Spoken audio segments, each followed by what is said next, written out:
Seperti biasa, sebelum kita lalui dan awali ta'lim kita di malam hari ini, kita bermohon pada Allah Subhanahu wa taala semoga setiap hamba-hamba Allah yang beraktivitas sampai dengan malam hari ini dalam waktu Indonesia dan juga waktu-waktu sekitaran tempat beraktivitas yang belum beriman, belum bersyahadat, semoga dibimbing oleh Allah Subhanahu wa taala, dikuatkan, dimantapkan hatinya untuk bersyahadat sebelum ia wafat kembali kepada Allah Subhanahu wa taala.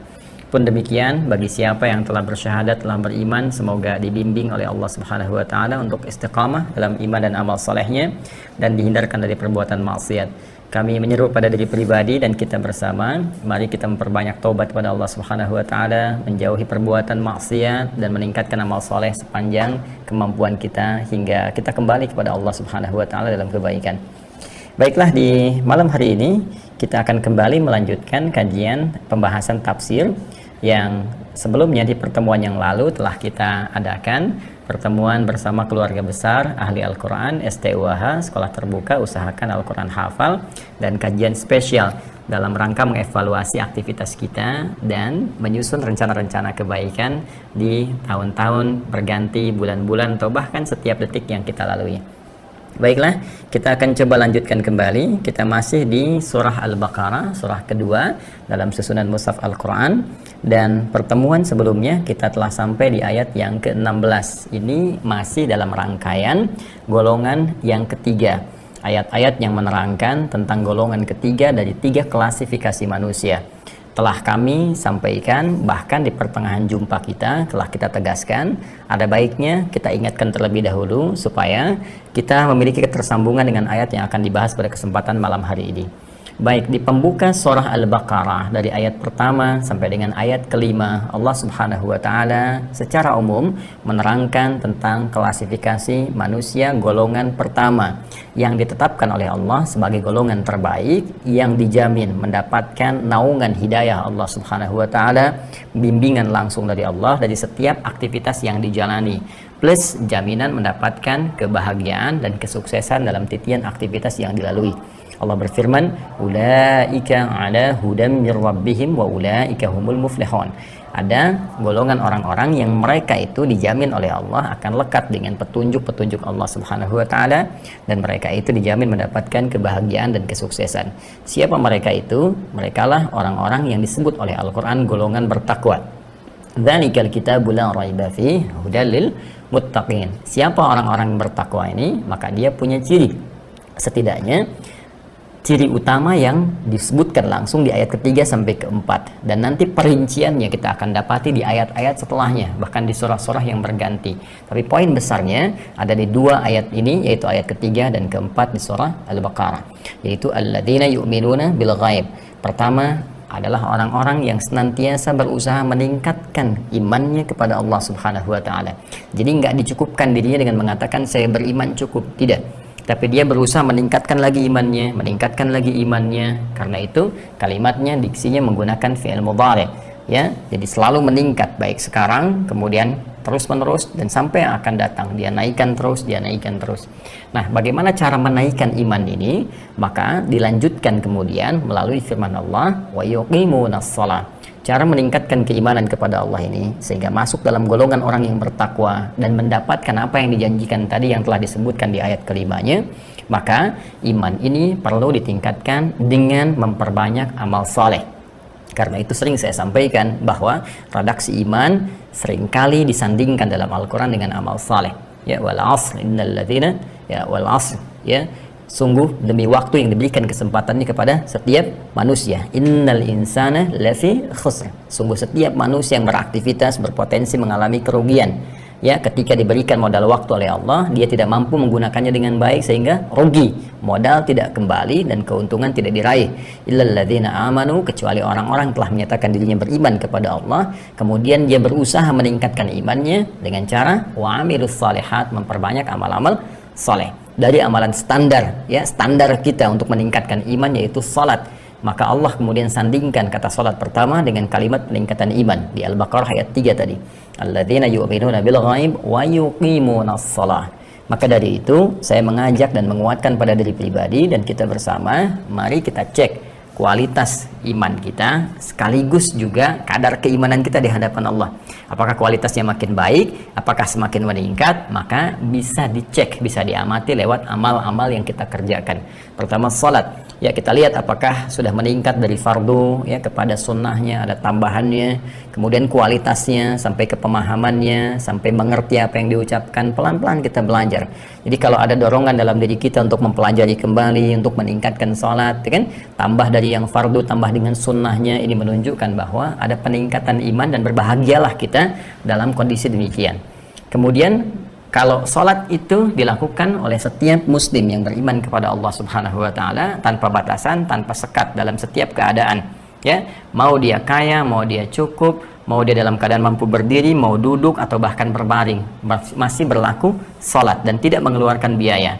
Karena itu amalan selanjutnya, ketika kita telah selesai dari amalan standar, mulai kemudian keluar dari amalan standar itu, meningkat lagi kadarnya, ya, pada harta benda kita. Wa mimma razaqnahum yunfiqun, dan dari apa yang kami titipkan kepada mereka, sebagian yang kami titipkan, sebagiannya lagi telah mereka gunakan untuk memenuhi kebutuhan hidup mereka. Setelah cukup dengan itu semua, maka selebihnya mereka coba infakkan di jalan Allah Subhanahu wa taala. Jadi teman-teman sekalian, mimma di sini ada dua tafsiran. Ya, min yang pertama saya tegaskan lagi adalah menunjuk kepada yang halal. Jadi Allah bentangkan rezeki, ya semuanya baik dari Allah Subhanahu wa taala. Cuma kadang manusia cara memperolehnya, cara memeloreh ya rezeki yang disebutkan tadi, yang dianugerahkan oleh Allah Subhanahu wa taala, ada yang menempuh dengan jalan yang baik, ya ada yang menempuh dengan jalan yang tidak baik. Ada dengan jalan yang soleh seperti bekerja dengan benar, itu kan, menyesuaikan aturan, dia mendapatkan dengan cara yang halal, cara yang soleh. Ada yang menempuh dengan cara yang salah, ya seperti apa? Seperti dia misalnya korupsi, dia mencuri dan sebagainya. Dia dapat rizkinya asalnya netral, baik, cuman ketika diambil dengan jalan yang tidak baik, maka berubah menjadi haram. Nah, kata min di sini untuk menunjuk kesan bahwa yang hanya boleh digunakan untuk infak ini, tafsiran pertama, itu yang halal saja. Yang lainnya nggak boleh dipakai. Jadi jangan sampai misalnya maaf berinfak dengan rezeki yang haram. Hasil korupsi dipakai bangun madrasah misalnya kan, disumbangkan bangun masjid, dipakai bantuan sosial, bansos dan sebagainya, bisa, itu nggak boleh. Ya, maka tidak memberikan nilai-nilai kebaikan. Ingat, ada standar yang sangat penting dalam kaidah syariat kita, innallaha thayyibun la yaqbalu illa thayyibah. Kata Nabi sallallahu alaihi wasallam, innallaha thayyibun, Allah itu sangat baik, maha baik. La yaqbalu illa thayyibah, karena Allah maha baik maka tidak menerima kecuali dari yang baik-baik, ya. Sedangkan kalimat thayyib itu disandingkan dari hasil yang diraih dengan sifat halal. Di Quran surah kedua Al-Baqarah di ayat 168, ya ayyuhan nasu kulu mimma fil ardi halalan thayyibah. Nah, ini min yang pertama. Ya, jadi tafsiran yang kedua dari kata min ini, mimma, asalnya min dengan ma. Mimma razaqnahum yunfiqun. Kata min yang kedua menunjuk kepada sebagian yang dimaksud dari rizki yang halal-halal yang kita dapatkan, sebagiannya, tidak harus seluruhnya. Maka sebagian kita gunakan untuk memenuhi kebutuhan hidup dulu. Ya, ini manhajnya. Jadi jangan sampai kita keluar terlebih dahulu sementara hidup sendiri kesulitan. Ya, tata dulu diri kita kebutuhannya apa, di keluarga bagaimana keluarga mendapatkan hak-haknya, anak-anak mendapatkan bimbingan yang baik, sekolah yang baik yang mendekatkan diri kepada Allah, tercukupi itu semua. Nah, kemudian di luar batas itu baru itu adalah cara Allah memberikan kesempatan, peluang pada kita untuk beramal lewat rezeki yang dititipkan oleh Allah Subhanahu wa taala. Untuk itulah dibuat dalam kaidah Islam, Allah kemudian turunkan syariat, turunan dari kata-kata infak ini, turunan dari pemberian ini. Ada yang dalam bentuknya misalnya zakat yang wajib sifatnya, kan?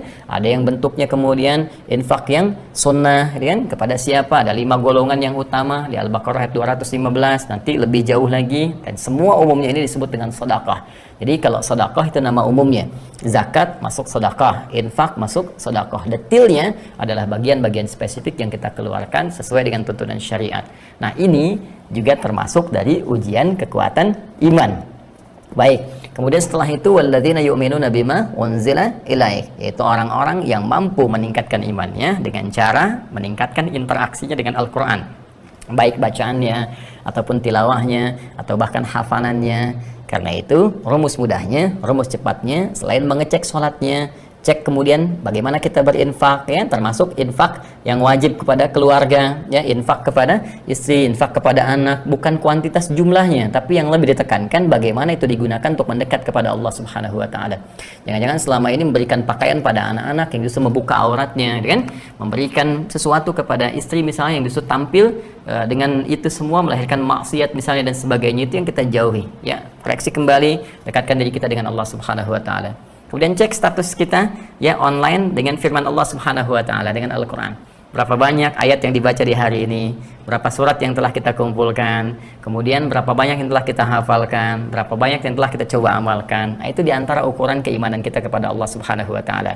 Dan semua ini kita kerjakan, proyek utamanya demi kepentingan akhirat, ya, bukan dunia. Kalau dunia itu bonus keberkahan saja, tapi nanti balasan sesungguhnya itu di akhirat. Karena itu akhirat disebut dengan yaumuddin, ya, ad-din. Ad-din itu nanti diantara maknanya kama tadinu tudan, apa yang dikerjakan itu yang dibalas. Din itu balasan dari setiap pekerjaan yang kita lakukan.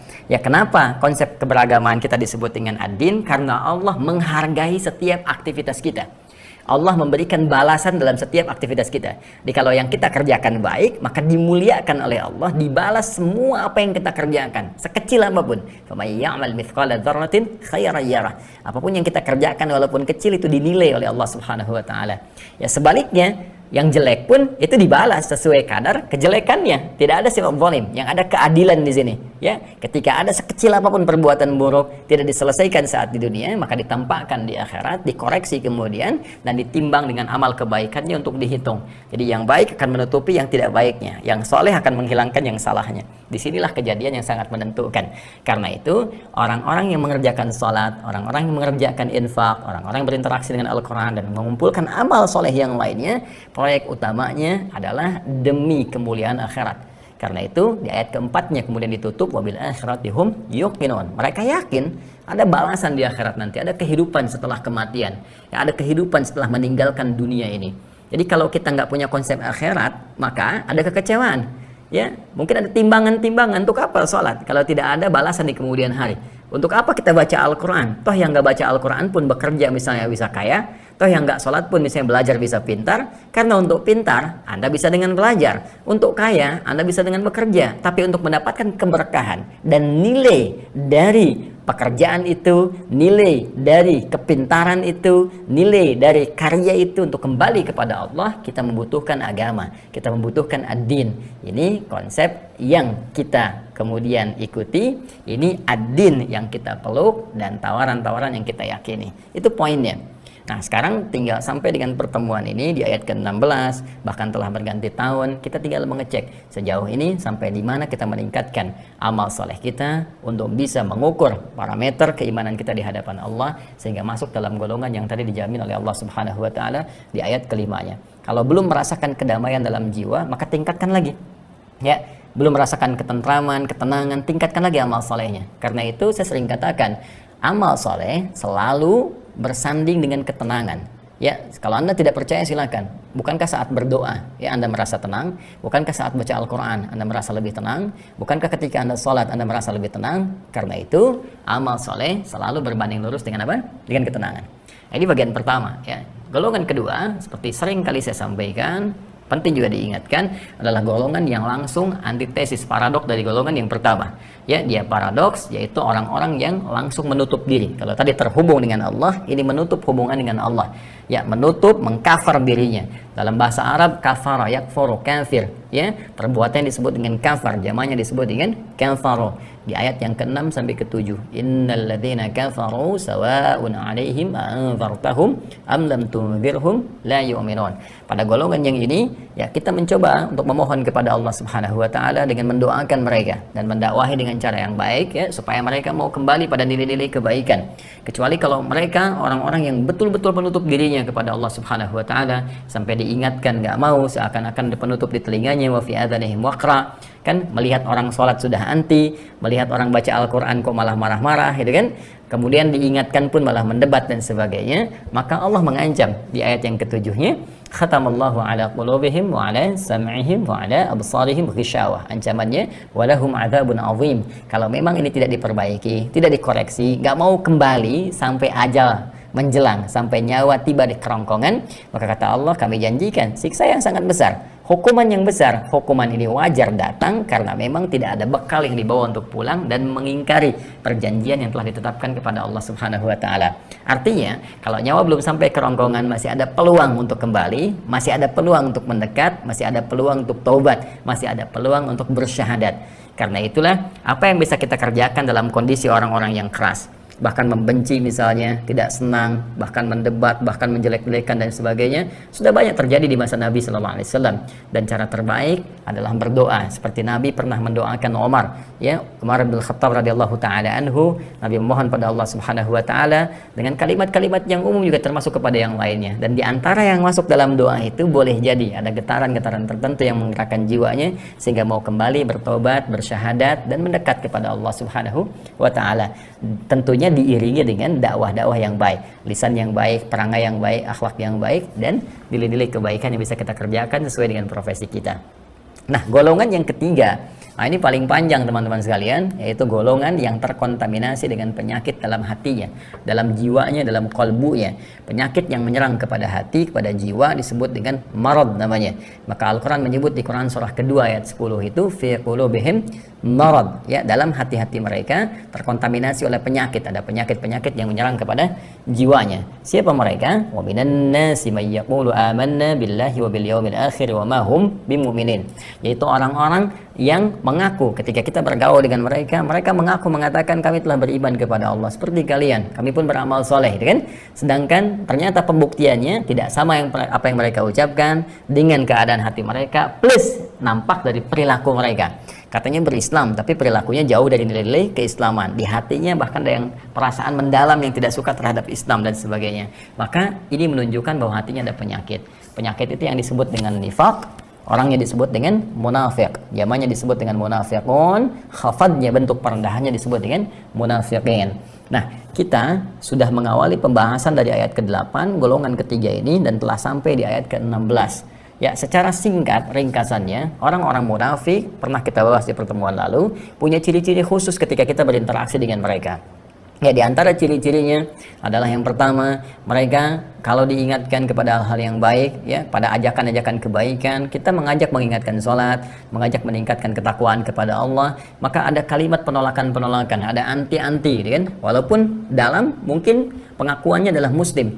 Ya, diajak sholat kok ngeyel gitu kan, atau bahkan misalnya menjelek-jelekan orang-orang yang mulai baik, orang berjilbab kok disoal gitu kan, orang mau tahajud kok disoal gitu kan. Dalam konteks memang berniat baik untuk merubah diri, ini jadi persoalan. Ya, kemudian juga yang paling menarik teman-teman sekalian, ya, ketika berada bersama dengan orang-orang Islam, ya seperti masuk golongan orang-orang beriman biasa, tapi ketika menjauh dari mereka justru menjelek-jelekan baik orang-orang Islamnya ataupun keadaan Islam sendiri, atau membuat sebuah, ya, satu rencana-rencana yang tidak baik yang boleh jadi menyulitkan orang-orang Islam atau bahkan mengecilkan nilai-nilai keislaman.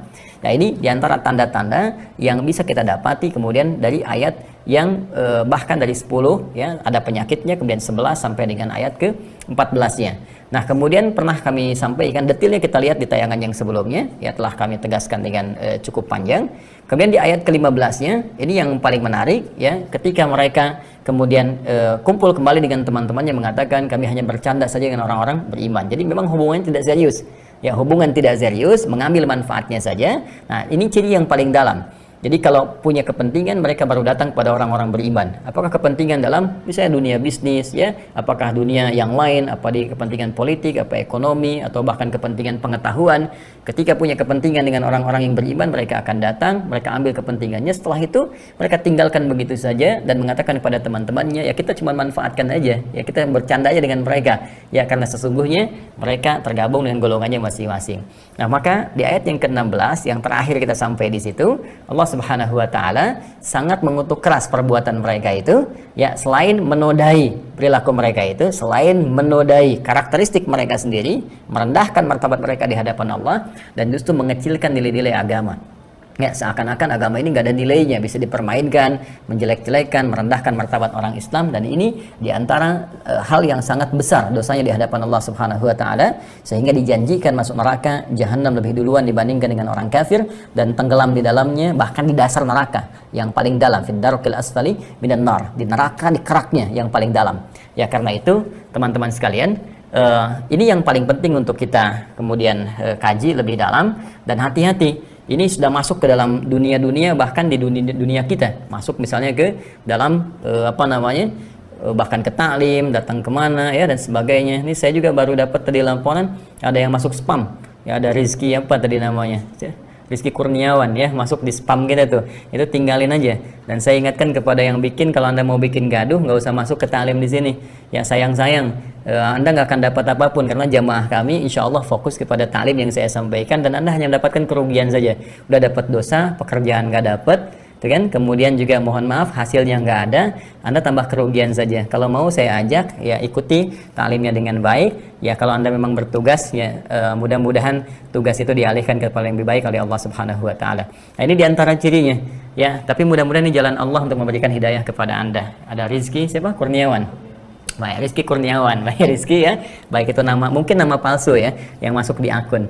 Jadi mudah-mudahan diberikan hidayah oleh Allah Subhanahu Wa Taala dan kembali kepada jalan yang benar. Baik teman-teman sekalian, kembali kepada tadi ayat yang ke-16 mengatakan ulaikal ladzina ishtaraw ad-dhalalata bil huda. Ya, orang-orang ini sangat disayangkan kata Al-Qur'an. Kenapa menukarkan hidayah yang sangat mahal yang sudah Allah berikan kepada mereka hanya untuk penyimpangan sementara yang didapatkan dalam konteks kehidupan dunia. Ya, jadi Allah sudah berikan kepada mereka hidayah. Hidayah terbesar itu kayak keislaman. Sangat besar. Mengetahui halal dan haram, mengetahui ini yang baik, ini yang buruk. Demi Allah saya katakan, silahkan Anda cek dan Anda bandingkan. Cuman di Islam keterangan yang begitu komplit dan begitu sempurna. Ya, diterangkan dengan detail. Bahkan jenis makanan diterangkan. Ini yang berbahaya, ini yang kotor, ini yang merusak, ini yang bisa menghilangkan fungsi akal. Detail sekali. Ya, karena itu ketika seorang mendapatkan anugerah Islam, itu anugerah yang sangat luar biasa. Ya, itu hidayah yang sangat mahal. Itu satu, kalau kita bisa katakan, satu anugerah yang tak terkira, gitu kan? Gak bisa dibandingkan dengan apapun. Coba, bisa nggak Anda bayangkan, gitu kan? Kita bisa mengenal Allah yang menciptakan kita lewat Islam. Kita bisa mengetahui cara menyembahnya lewat Islam. Kita bisa mengetahui ini yang baik, ini yang buruk. Kita bisa mengetahui bahkan aktivitas kita. Dari mulai bangun tidur sampai tidur lagi ditunjukkan. Begini cara bangun yang baik. Begini cara kemudian masuk toilet yang baik. Begini cara mandi yang baik. Dari urusan mandi biasa sampai mandi junub itu diatur. Ya, itu nikmat yang luar biasa. Karena itu kata Allah sangat disayangkan kalau ada orang yang menukarkan, ya, menjual kembali hidayah yang telah Allah berikan untuk membeli sesuatu yang nggak ada nilainya, penyimpangan yang kecil, nggak ada punya nilai dalam konteks kehidupan dunia. Dan kalimatnya menggunakan ishtara. Kalau ishtara itu sudah jual beli, sudah transaksional. Karena jual beli ini otomatis menunjuk kepada aspek materi. Jadi ada orang-orang yang tega mengorbankan keislamannya, hidayahnya karena materi tertentu. Ya seperti tadi spam misalnya dan sebagainya. Boleh jadi dia muslim, mengaku Islam, tapi karena dibayar, jadi bazar atau yang lainnya dia masuk harus mengganggu. Sayang kan? Ya alih-alih dia mendapatkan hidayah, dia tukar dengan merusak, dengan mengganggu, padahal nggak dapat apa-apa. Ya, nah, jadi teman-teman sekalian, dalam kehidupan juga begitu. Ya, hati-hati saya ingatkan, mungkin boleh jadi ada yang seperti profesinya ustadz, pengajar, kiai dan sebagainya. Jangan sampai fatwa-fatwanya kemudian bisa berubah, keluar dari rel istiqamah hanya karena pemberian-pemberian materi. Ya, bisa jadi dalam jabatan, Anda bisa berkhianat pada jabatan misalnya, atau bahkan keluar dari nilai-nilai pimpinan keagamaan, bimbingan dari keagamaan, karena mengejar sesuatu yang sesungguhnya boleh jadi nggak bisa diraih. Begitu Anda ingin mengambilnya baru diberikan, Anda meninggal, Anda nggak dapat apa-apa, gitu kan? Boleh jadi juga di niaga misalnya, usaha yang tidak benar, ya, diajak untuk nyogok, diajak untuk keluar dari hal yang buruk, untuk korupsi dan sebagainya. Padahal ada petunjuk-petunjuk baik yang bisa diikuti. Itu yang disebutkan dalam Al-Quran. Karena itu di penghujung ayatnya, saya tutup sebelum masuk ke ayat 17, Allah sampaikan, فَمَا رَبِحَتْ تِجَارَتُهُمْ. Maka perniagaan mereka nggak akan melahirkan keuntungan. Ya, perniagaan yang mereka kerjakan tidak akan melahirkan keuntungan sama sekali. Nggak ada. Cuma rugi aja. Dunia capek pikiran. Apa Anda pikir yang korupsi itu bisa tenang? Tidak. Dia akan gelisah terus. Takut gitu kan? Takut. Apa Anda pikir dengan yang mencuri tenang? Tidak, dia takut. Takut ketahuan, takut disadap, takut diintai, takut macam-macam. Karena itu orang-orang berbuat buruk itu selalu menyembunyikan keburukannya, berusaha sedapat mungkin. Dan dia lupa. Ya, dia lupa fitrah keburukan itu akan tampak. Kalau bukan di dunia, di akhirat akan ditampakkan. Karena itu jelas Allah menyampaikan di Quran surah ke-17 itu, wa qul ja'al haqq wa zahaqal batil innal batila kana zahuqa. Quran surah ke-17 ayat 81. Wa qul ja'al haqq wa zahaqal batil. Katakan Muhammad sallallahu alaihi wasallam, akan tiba waktunya kebenaran itu akan terungkap. Ya, Kalaupun disembunyikan, tetap akan datang, akan terbuka. Kalau bukan di dunia, ditampakkan di akhirat. Wa zahaqal batil, dan sifat keburukan itu, kebatilan, dia akan tenggelam. Dia akan sirna. Jadi sebagus-bagusnya disembunyikan, ya, satu keburukan tertentu itu akan tampak. Kalau bukan di dunia, di akhirat ditampakkan. Dan kalau sudah seperti itu, nggak akan bisa kita mengelak dalam keadaan demikian. Karena itulah orang-orang yang menjual hidayahnya, menukarkan hidayahnya dengan penyimpangan semata untuk mendapatkan barangkali kenikmatan dalam tanda petik yang nilainya tidak ada. Korupsi itu kan nggak ada nilainya, nggak ada nikmatnya. Apa nikmatnya? Ya, Anda makan dalam keadaan takut, ya kan? Ngambil dalam keadaan waspada, dalam keadaan gelisah. Ya, kemana-mana takut ketahuan, takut terbongkar, sehingga makan pun sebetulnya nggak enak.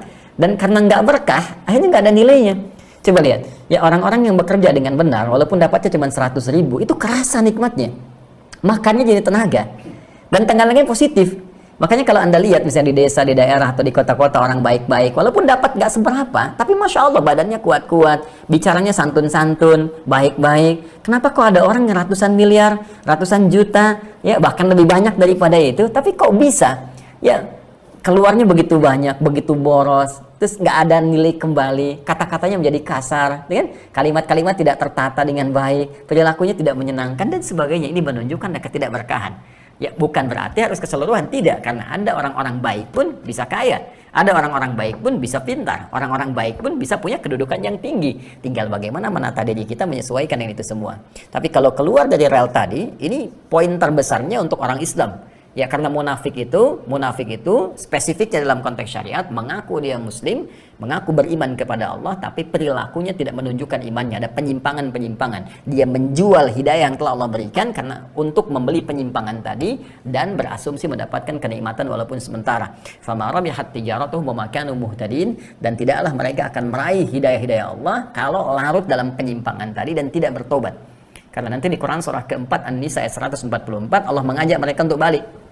Taubat illal ladzina tabu, ya, kecuali bagi orang-orang yang taubat wa aslahu, ya, dan mereka memperbaiki dirinya. Tapi kalau ini pun kasih Allah yang Allah tampilkan untuk kembali, untuk taubat, untuk perbaiki diri, disadarkan oleh Allah.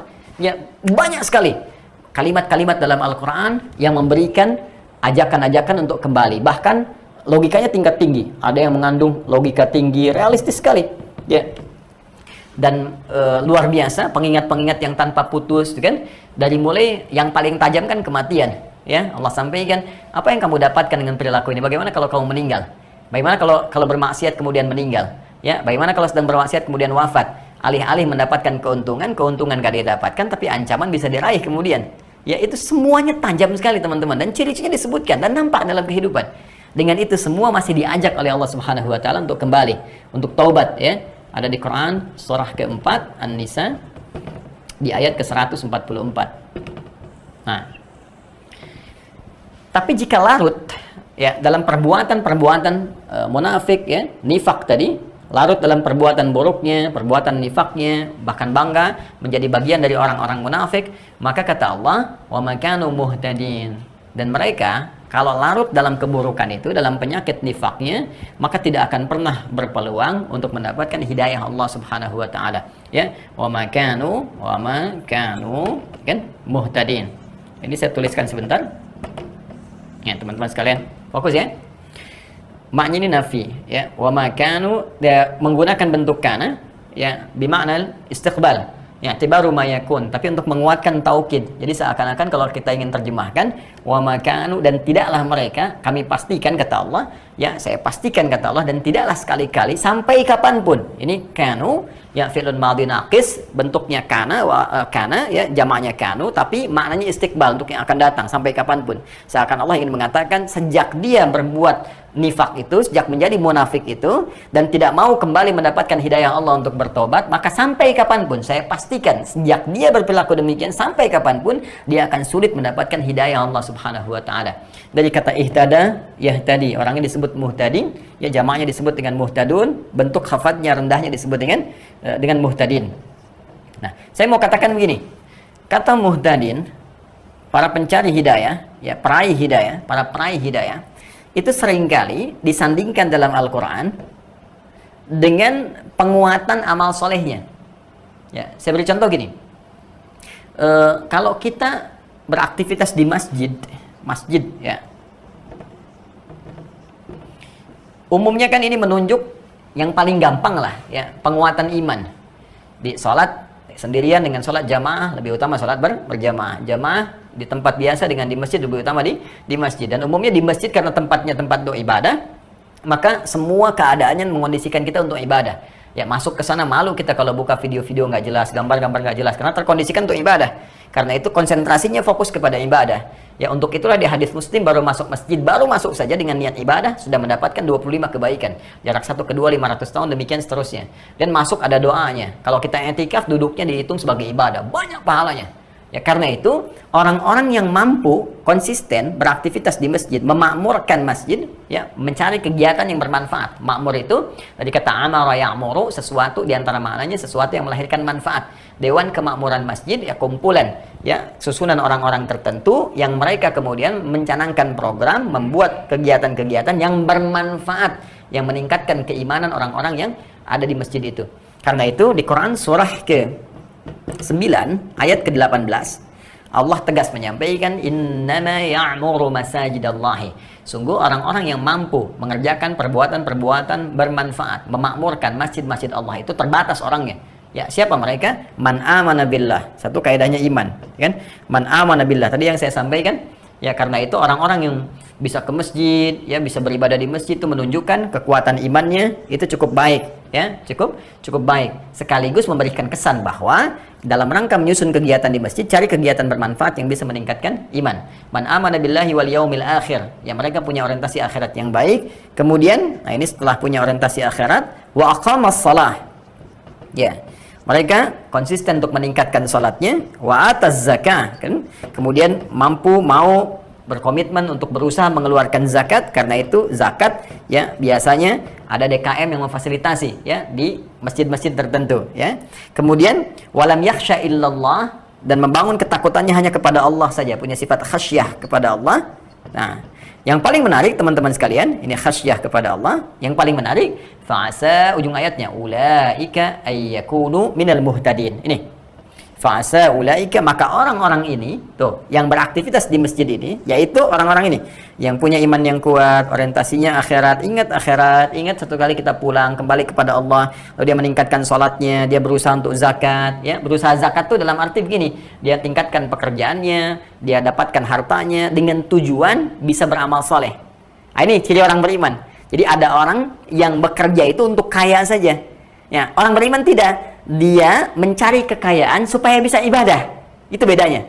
Karena itu semakin tinggi imannya, semakin dia cari harta bukan untuk memperkaya diri, tapi untuk meningkatkan ibadahnya kepada Allah supaya bisa zakat paling minimal, kan? Dan karena itu kedekatannya dengan Allah sangat luar biasa. Nah, ini disebut oleh Al-Quran, orang yang meraih ini semua di ujungnya ditutup fa'asa ulaika ayyakunu minal muhtadin. Maka orang-orang itu termasuk golongan yang mendapatkan hidayah Allah Subhanahu wa taala, bimbingan Allah Subhanahu wa taala. Jadi Al-Quran menyebutkan di Quran surah 9 ayat 18, orang-orang muhtadin itu cirinya apa? Senang sholat, kan? Ingat akhirat, imannya kuat. Kebalikannya, orang-orang yang tidak mendapatkan hidayah tadi, jauh dari hidayah, bukan masuk muhtadin, ya, maka nilai-nilainya akan berkurang. Imannya melemah. Ya, saya ulang, ya. Di At-Taubah ayat ke-18, muhtadin disifati dengan kuat iman, rajin sholat, ya, berkuasa untuk zakat, berusaha untuk zakat, ingat khusyuk kepada Allah. Ini kuat semuanya. Ini muhtadin. Artinya, pemahaman terbaliknya, orang yang tidak muhtadin, tidak meraih itu, maka imannya akan cenderung melemah. Sholatnya akan malas-malasan. Ya, apalagi mikirin zakat. Paling-paling keluar itu pun untuk ria, untuk pamer saja, untuk update status dan sebagainya. Apalagi membangun ketakutan, kedekatan kepada Allah, udah pasti jauh. Karena itu, ketika orang-orang terkena virus nifak, menjadi orang munafik, disebutkan dalam Al-Quran, sulit mereka mendapatkan hidayah, jauh dari golongan muhtadin. Karena itulah dirinci detailnya nanti di Quran surah keempat An-Nisa. Ya, taruhlah di ayat ke-42 saja dulu. Ya, disebutkan di antara cirinya hal-hal yang tadi saya sampaikan. Innal munafiqina yukhadi'una Allah wa huwa khadi'uhum wa idza qamu ila sholati qamu kusala. Tuh. Sungguh orang-orang munafik itu mereka mencoba mengelabui Allah padahal mereka menipu dirinya sendiri. Apa di antara cirinya? Kalau mereka pun akan bangkit menunaikan sholat, kalaupun sholat qamu kusala. Nih, mereka malas sholatnya, berkurang. dan tidak menyebut berzikir kepada Allah kecuali sedikit. Yura'unan nasa, ya mereka hanya riya saja, zakatnya riya, pengen update status, pengen dilihat orang dan sebagainya, pengen dibikinkan ya spanduk, brosur supaya Anda bisa zakat, Anda infak, bikinkan spanduk dari Sabang sampai Merauke. Nah ini persoalannya, ya, supaya banyak suneo, ya suka ditengokin orang ya, dan sebagainya. Nah, jadi teman-teman sekalian, ini poinnya. Jadi bagaimana Al-Quran memberikan satu gambaran besar yang dirinci kemudian dan semuanya saling terkait berkelindan. Artinya pengertian terbaliknya, kalau sudah mulai malas-malas sholat, tidak kan? Mohon maaf sekali, iman sudah mulai melemah, sholat jadi malas, jangankan sunnah, yang fardu terlambat, nggak pernah mikirin zakat, sudah mulai ada riya dan sebagainya. Tolong dicek sekali. Yang paling berbahaya kalau penyakit ini mulai mengontaminasi kepada jiwa kita, kepada hati kita. Lihat penyebabnya apa? Ya jangan-jangan boleh jadi ada tawaran-tawaran dunia seperti yang disampaikan tadi. Dapat pekerjaan tapi resikonya nggak jumatan. Dapat pekerjaan meninggalkan sholat. Lama-lama kalau sudah nggak sholat, ini yang paling bahaya. Ini yang paling bahaya. Nah sekarang bagaimana Allah Subhanahu wa Ta'ala memberikan keterangan lanjutan dari ayat ini? Insya Allah setelah Isya kita akan lanjutkan pada ayat yang ke-17. Ada hal-hal yang bisa kita dapatkan di dalamnya. Lanjut insya Allah setelah menunaikan sholat Isya berjamaah. Mari kita lanjutkan. Masih di surah Al-Baqarah, tadi telah kami sampaikan di ayat ke-16 pada keterangan golongan ketiga, orang-orang yang terinfeksi penyakit nifak sehingga kemudian menjadi munafik. Ya, orang-orang munafik ini disebutkan ciri-ciri dalam Al-Quran dan termasuk pembuka yang paling panjang, ya, pembuka yang paling panjang. Jadi kalangan orang-orang istimewa itu 5 ayat, orang-orang ingkar 2 ayat, sedangkan orang-orang munafik itu bahkan dari ayat 8 sampai dengan ayat ke-20, kurang lebih ada 13 ayat, ya, pembuka bagi orang-orang munafik. Nanti bahkan detailnya akan disambung kembali di ayat-ayat berikutnya, bahkan nanti memiliki surat khusus untuk menunjukkan bahayanya sifat nifak ini, dikenal dengan surah Al-Munafiqun di surah ke-63 dalam urutan mushaf Al-Quran. Baik, di ayat yang ke-16 tadi secara singkat telah kita bahas bersama bahwa orang-orang munafik ini tidak mendapatkan sedikit pun keuntungan dari perniagaan mereka, dalam tanda petik ya. Al-Quran menyindir sebetulnya dengan tajam sekali, terlihat seperti halus tapi sebetulnya sangat tajam sindiran ini kepada orang-orang yang telah mendapatkan anugerah hidayah Allah Subhanahu wa Ta'ala, lantas menukarnya begitu saja dengan materi-materi dunia yang tidak seberapa, dan justru itu menyimpangkan mereka dari hidayah Allah Subhanahu wa Ta'ala dengan perbuatan-perbuatan maksiat mereka, bahkan menghujamkan itu semua ditusukkan kembali kepada nilai-nilai Islam. Jadi materi yang dipakai ini ditukar dengan hidayah, hidayahnya dibuang, dan maaf, pisau materi ini ditusukkan kembali kepada nilai-nilai keislaman, sehingga keluarlah kemudian anti-anti keislaman padahal mengaku di lisannya sebagai orang-orang yang beriman atau orang-orang muslim. Nah ini persoalan yang sangat serius sehingga mendapatkan ancaman kuat dalam Al-Quran, bahkan sindiran-sindiran tajam, tapi dibalik itu pun ajakan-ajakan yang kuat untuk kembali. Nah, sekarang kita lanjutkan ke ayat 17, bagaimana Allah Subhanahu wa Ta'ala menggambarkan kembali mereka dan memberikan gambaran yang kuat kepada kita akan klasifikasi dari golongan ketiga ini. Jadi golongan ketiga pun seperti pernah saya sampaikan di beberapa pekan yang lalu, ini punya turunan-turunan lagi. Ada yang nifak ringannya seperti penyakit aja lah. Ya, kalau gejala COVID kan sekarang ada CT-nya gitu kan. Ya, circle threshold-nya. Jadi ikatan virusnya itu ada ukuran, ya, ada yang membuat ukuran di 30 pertengahan, ada yang di atas 30, di bawah 30 gitu kan. Kalau CT-nya di bawah 30 semakin turun, maka biasanya agak semakin kuat. Kalau di atas itu indikasi kesembuhannya tinggi gitu kan. Nah, ini persoalannya nifak juga begitu ya.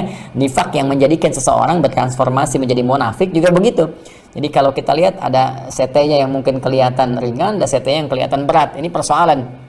Ya, di orang-orang munafik ada yang ringan ini masih ya kelihatan sholat lah, gitu kan? Masih kelihatan sholat, masih sifat-sifatnya terkontaminasi karena pengaruh-pengaruh lingkungan, belum tajam dia, ya masih bisa menunaikan sholat walaupun mulai pelan-pelan mundur, ya waktunya mulai mohon izin sekali, yang tadinya tepat waktu tiba-tiba mulai mundur, terus tiba-tiba juga kalau dalam bahasa Spanyol belang betong, ya gitu. Jadi kadang-kadang kemudian sholat di tepat waktu, kadang-kadang tidak. Nah nanti turun lagi, kemudian sholat, orang puasa Daud, dia sholat Daud tuh kan, puasa Daud kan hari ini puasa besok tidak, dia subuh sholat, duhur tidak, asar sholat, maghrib tidak, ya bahkan muncul sifat malas, lama-lama nggak sholat sama sekali.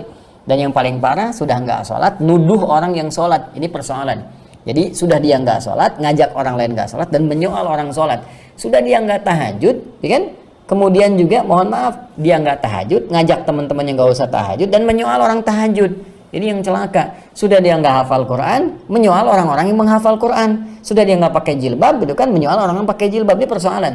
Nah, jadi dalam kondisi ini pun Al-Quran mengajak tetap untuk kembali, diberikan jalan-jalan untuk lebih baik lagi, ya, diminta untuk bertobat dan sebagainya. Jadi saya tuh kadang-kadang berpikir kurang baik apalagi Allah itu. Fabi ayyi ala rabbikuma tukadziban, kan? Di nikmat yang mana lagi yang kemudian harus kita ingkari sampai membuat kita itu sulit untuk mendekat kepada Allah Subhanahu wa taala. Kurang apa lagi kasih Allah. Jadi ini sampai titik paling puncaknya, sifat ini pun masih diberi peluang untuk balik. Ya. Nah, ini di ayat yang ke-17 ini sampai dengan ke-18 dijelaskan golongan yang puncak paling tinggi dari sifat munafik ini. Yang ini yang sulit diingatkan lagi. Ya, nanti kita teruskan kembali teman-teman ke ayat 17 dulu. Orang-orang yang tadi menukarkan hidayah Allah Subhanahu wa taala yang sangat indah, yang sangat kuat, yang menunjukkan pada nilai-nilai kebaikan. Makanya kalau orang Islamnya bagus, itu pasti ya akan berpengaruh kuat pada perilakunya. Sudah jelas lah itu, ya. Karena konsep keislaman itu kan sederhana, teman-teman sekalian. Ya, konsep sederhana dalam Islam itu ya diurutkan kurang lebih begini lah secara umum ya, ini globalnya. Jadi kalau kita di sini menemukan ibadah dalam tuntunan Islam, ini format dasarnya begini. Nah, ini din itu frame yang kita sebut dengan agama ya, padahal lebih luas dari makna agama. Kalau agama itu dari Sanskerta, tidak agama rusak, tidak rusak. Jadi satu ajaran yang menuntun seseorang agar tidak berbuat kerusakan, ya. Tapi kalau din itu lebih luas, ya. Din bukan sekedar menjaga seseorang agar tidak berbuat rusak, tapi bagaimana mengarahkan pada sifat-sifat baik, sifat-sifat mulia, kemudian memberikan konsekuensi dari setiap tindakan. Karena itu, din, orang Arab punya ungkapan kama tadinu tudan. Sebagaimana engkau berperilaku, engkau akan dibalas. Nah, ini bukan sekedar menjaga manusia untuk tidak berbuat rusak, tapi setiap perbuatannya diarahkan pada yang baik dan diberikan balasan dari apa yang dikerjakan. Karena itu, ad-din itu bukan sekedar berarti sesuatu frame kebaikan, tapi juga memberikan kesan sesuatu yang akan mendapatkan balasan sesuai dengan perilaku. Karena itu, hari akhir disebut dengan Malik Yaumiddin. Ya, Malik Yaumiddin. Allah disebut Malik Yaumiddin, hari akhirnya. Hari akhir disebut dengan Yaumuddin, hari dibalasnya semua perilaku kita sekecil apapun. Nah, jadi apa yang kemudian kita kerjakan dalam konteks kehidupan ibadah ini, ada ibadah yang mengatur hubungan kita khususnya dengan Allah Subhanahu wa taala, ya, dalam konteks ritual. Ini vertikal jalurnya, ini dalam konteks ritual. Kemudian tarik ke sini ada muamalah, ya. Konteksnya masih ibadah. Ya, cuman kadang-kadang sebagian orang ada yang memisahkannya, sebagian orang menarik ini muamalahnya dalam konteks hubungan dengan manusia, dalam konteks ibadah sosial. Ya, kalau istilah dalam bahasa Arabnya sering dikatakan ya hablum minallah, ini hablum minan nas. Ya, ada yang memisahkan ini urusan ibadah, ditarik hubungan dengan Allah, nah dengan manusia disebut dengan muamalah. Padahal kalau kita ambil konsep besarnya sama-sama ibadah. Ya, bukankah infak itu hubungan dengan manusia kan? Kita memberi kepada manusia, jalurnya kan itu bagian ibadah juga, ya. Kemudian kita berperilaku baik kepada orang tua, itu bagian ibadah, walaupun itu masuk dalam ranah muamalah. Jadi di sini bahkan ada ayat spesifik menyebutkan interaksi sosial kita itu punya nilai ibadah yang tinggi sehingga dijamin surga, dan surganya tidak biasa. Itu di Quran surah ketiga Ali Imran ayat 133 sampai 134, ya. Wasari'u ila maghfiratin min rabbikum wa jannatin 'arduha as-samawati wal ardu u'iddat lil muttaqin. Bersegeralah Anda untuk banyak berintrospeksi diri, ya kan? Banyak mengoreksi diri, memperbaiki diri kita, kemudian berharaplah untuk mendapatkan muara yang baik di surga yang Allah sediakan seluas langit dan bumi untuk orang takwa. Siapa orang takwa di sini? Ayat 134-nya. Alladzina yunfiquna fis sarra wad dharra wal kadhibina al ghaidha wal 'afina 'anil nas. Ternyata banyaknya ibadah sosial. Ya, yang gemar berbagi dengan sesama, menahan amarah, memaafkan manusia, berinteraksi dalam kebaikan. Jadi kita bisa katakan bahwa teman-teman sekalian, bahkan Allah katakan wallahu yuhibbul muhsinin, Allah senang bagi hamba-hamba yang senang berbuat baik dalam kehidupan.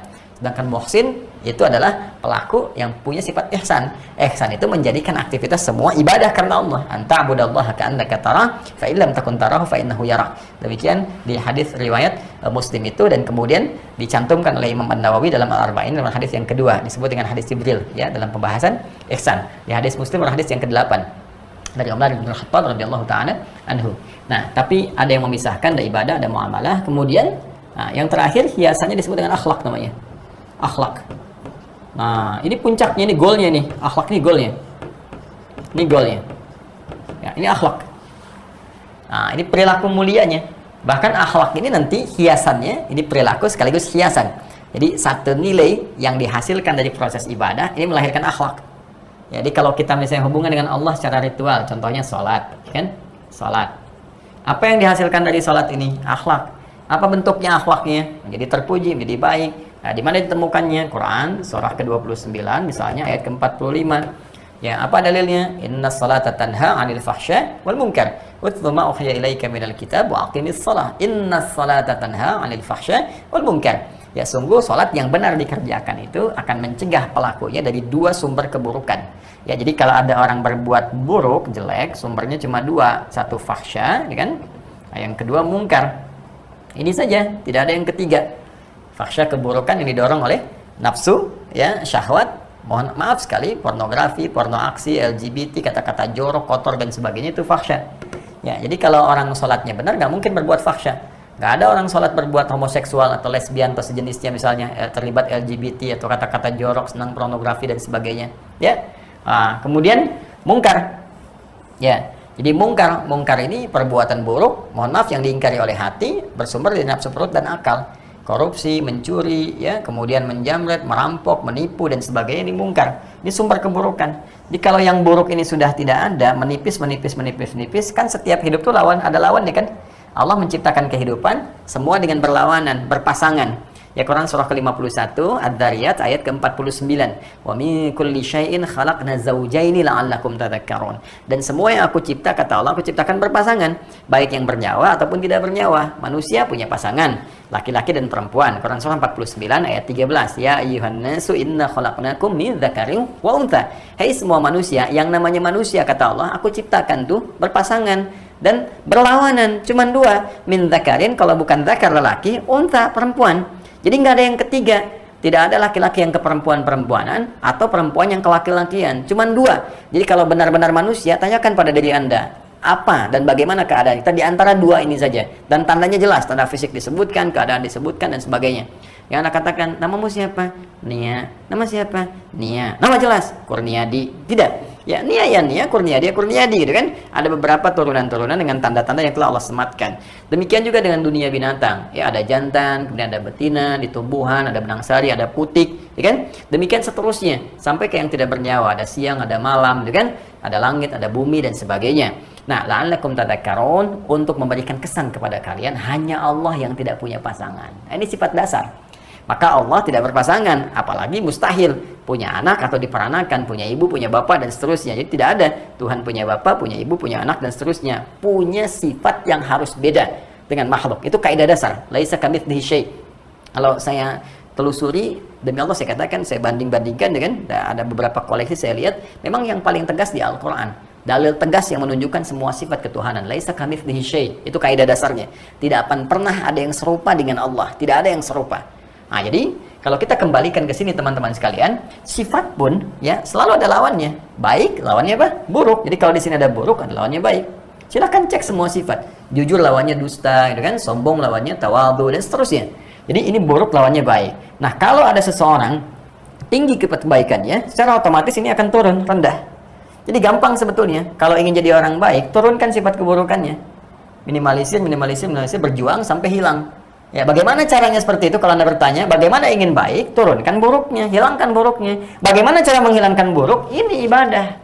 Nih, lihat, sholat. Jelas Allah yang bilang kok. Ya, kalau Allah aja sudah nggak Anda percayai, dengan cara apa lagi saya harus jelaskan? Ya, dengan cara apa lagi saya harus jelaskan? Jadi kalau Allah saja sudah Anda ingkari, bagaimana dengan dirimu? Makanya kalau ada perempuan misalnya dilamar oleh orang yang tidak beriman, katakan saja, ya Allah saja kamu tinggalkan, bagaimana dengan aku?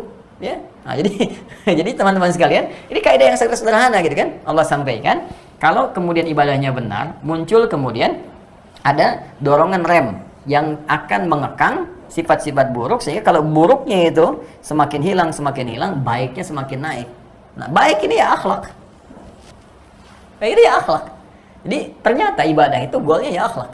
Ya, ibadah muamalah juga seperti itu, ibadah sosial. Ya, coba silahkan cek. Teman-teman sekalian, ibadah sosial kan akhlak muaranya. Kenapa Anda berzakat, ya kan? Kenapa Anda berinfak? Salah satunya apa? Untuk menunjukkan sifat berbagi kan? Bagaimana sifat berbagi, peduli kepada orang lain, merasakan bagaimana ketika tidak ada itu semua, ya, orang-orang apalagi orang yang demi Allah saya katakan, orang-orang yang berjuang dari nolnya, berjuang keras dan sebagainya, dari yang jual-jualan tertentu misalnya, saya tidak harus tunjukkan dengan sifat-sifat tertentu ya.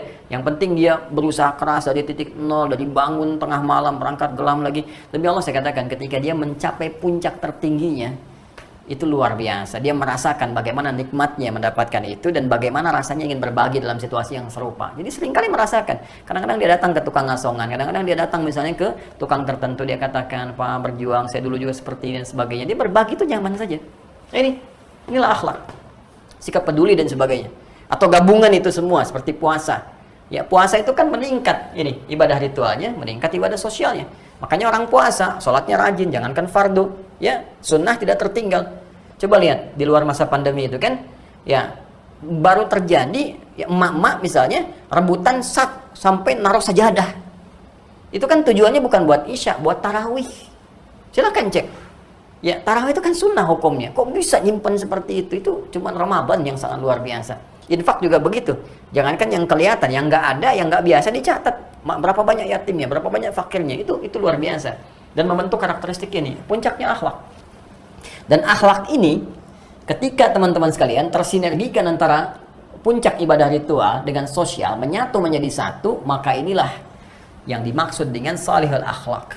Keutamaan akhlak. Innama bu'itsu liutammima salihal akhlak. Sesungguhnya aku diutus, kata Nabi sallallahu alaihi wasallam, goal utamanya adalah untuk menyempurnakan ini akhlak mulia ini. Nah, bagaimana cara menyempurnakan ini? Ya lewat ibadah. Ya, lewat apa? Ibadah. Jadi, goal dari ibadah itu puncaknya ini, puncaknya akhlak mulia. Nah, ini yang penting kita ketahui bersama. Sehingga kalau sudah akhlaknya terpenuhi, Allahu Akbar. Bahkan ibadah pun pakai akhlak. Ibadah pakai akhlak. Tadinya ibadah itu dikerjakan untuk melahirkan akhlak. Kalau ini sudah kuat, bahkan ibadah pun berakhlak. Ya, ibadah berakhlak. Ya, makanya orang-orang ini sangat luar biasa. Ya bani Adam, hei anak cucu Adam, ya khudzu zinatakum inda kulli masjid. Quran surah ke-7 ayat 31. Kenakan pakaian terbaikmu ketika ada seruan dari masjid. Ini ya, halus tapi tajam sekali. Anda dapat undangan saya dari manusia, masih jauh undangannya. Allahu Akbar. Masih tanggal berapa tuh? 20 Februari misalnya, 27 Februari, 14 Februari, masih bulan depan tuh. Dari sekarang pakaiannya disiapkan, dijahit-jahit semuanya, dari pakaian, dari sepatu, dari segalanya untuk tampil sangat luar biasa indah. Ya kan? Yang mengambil manusia, yang ngundang manusia, kadang terbatas suasananya. Kalau makan prasmanan nggak bisa nambah gitu kan? Cuman sekali itu aja, kadang-kadang dalam seumur hidup.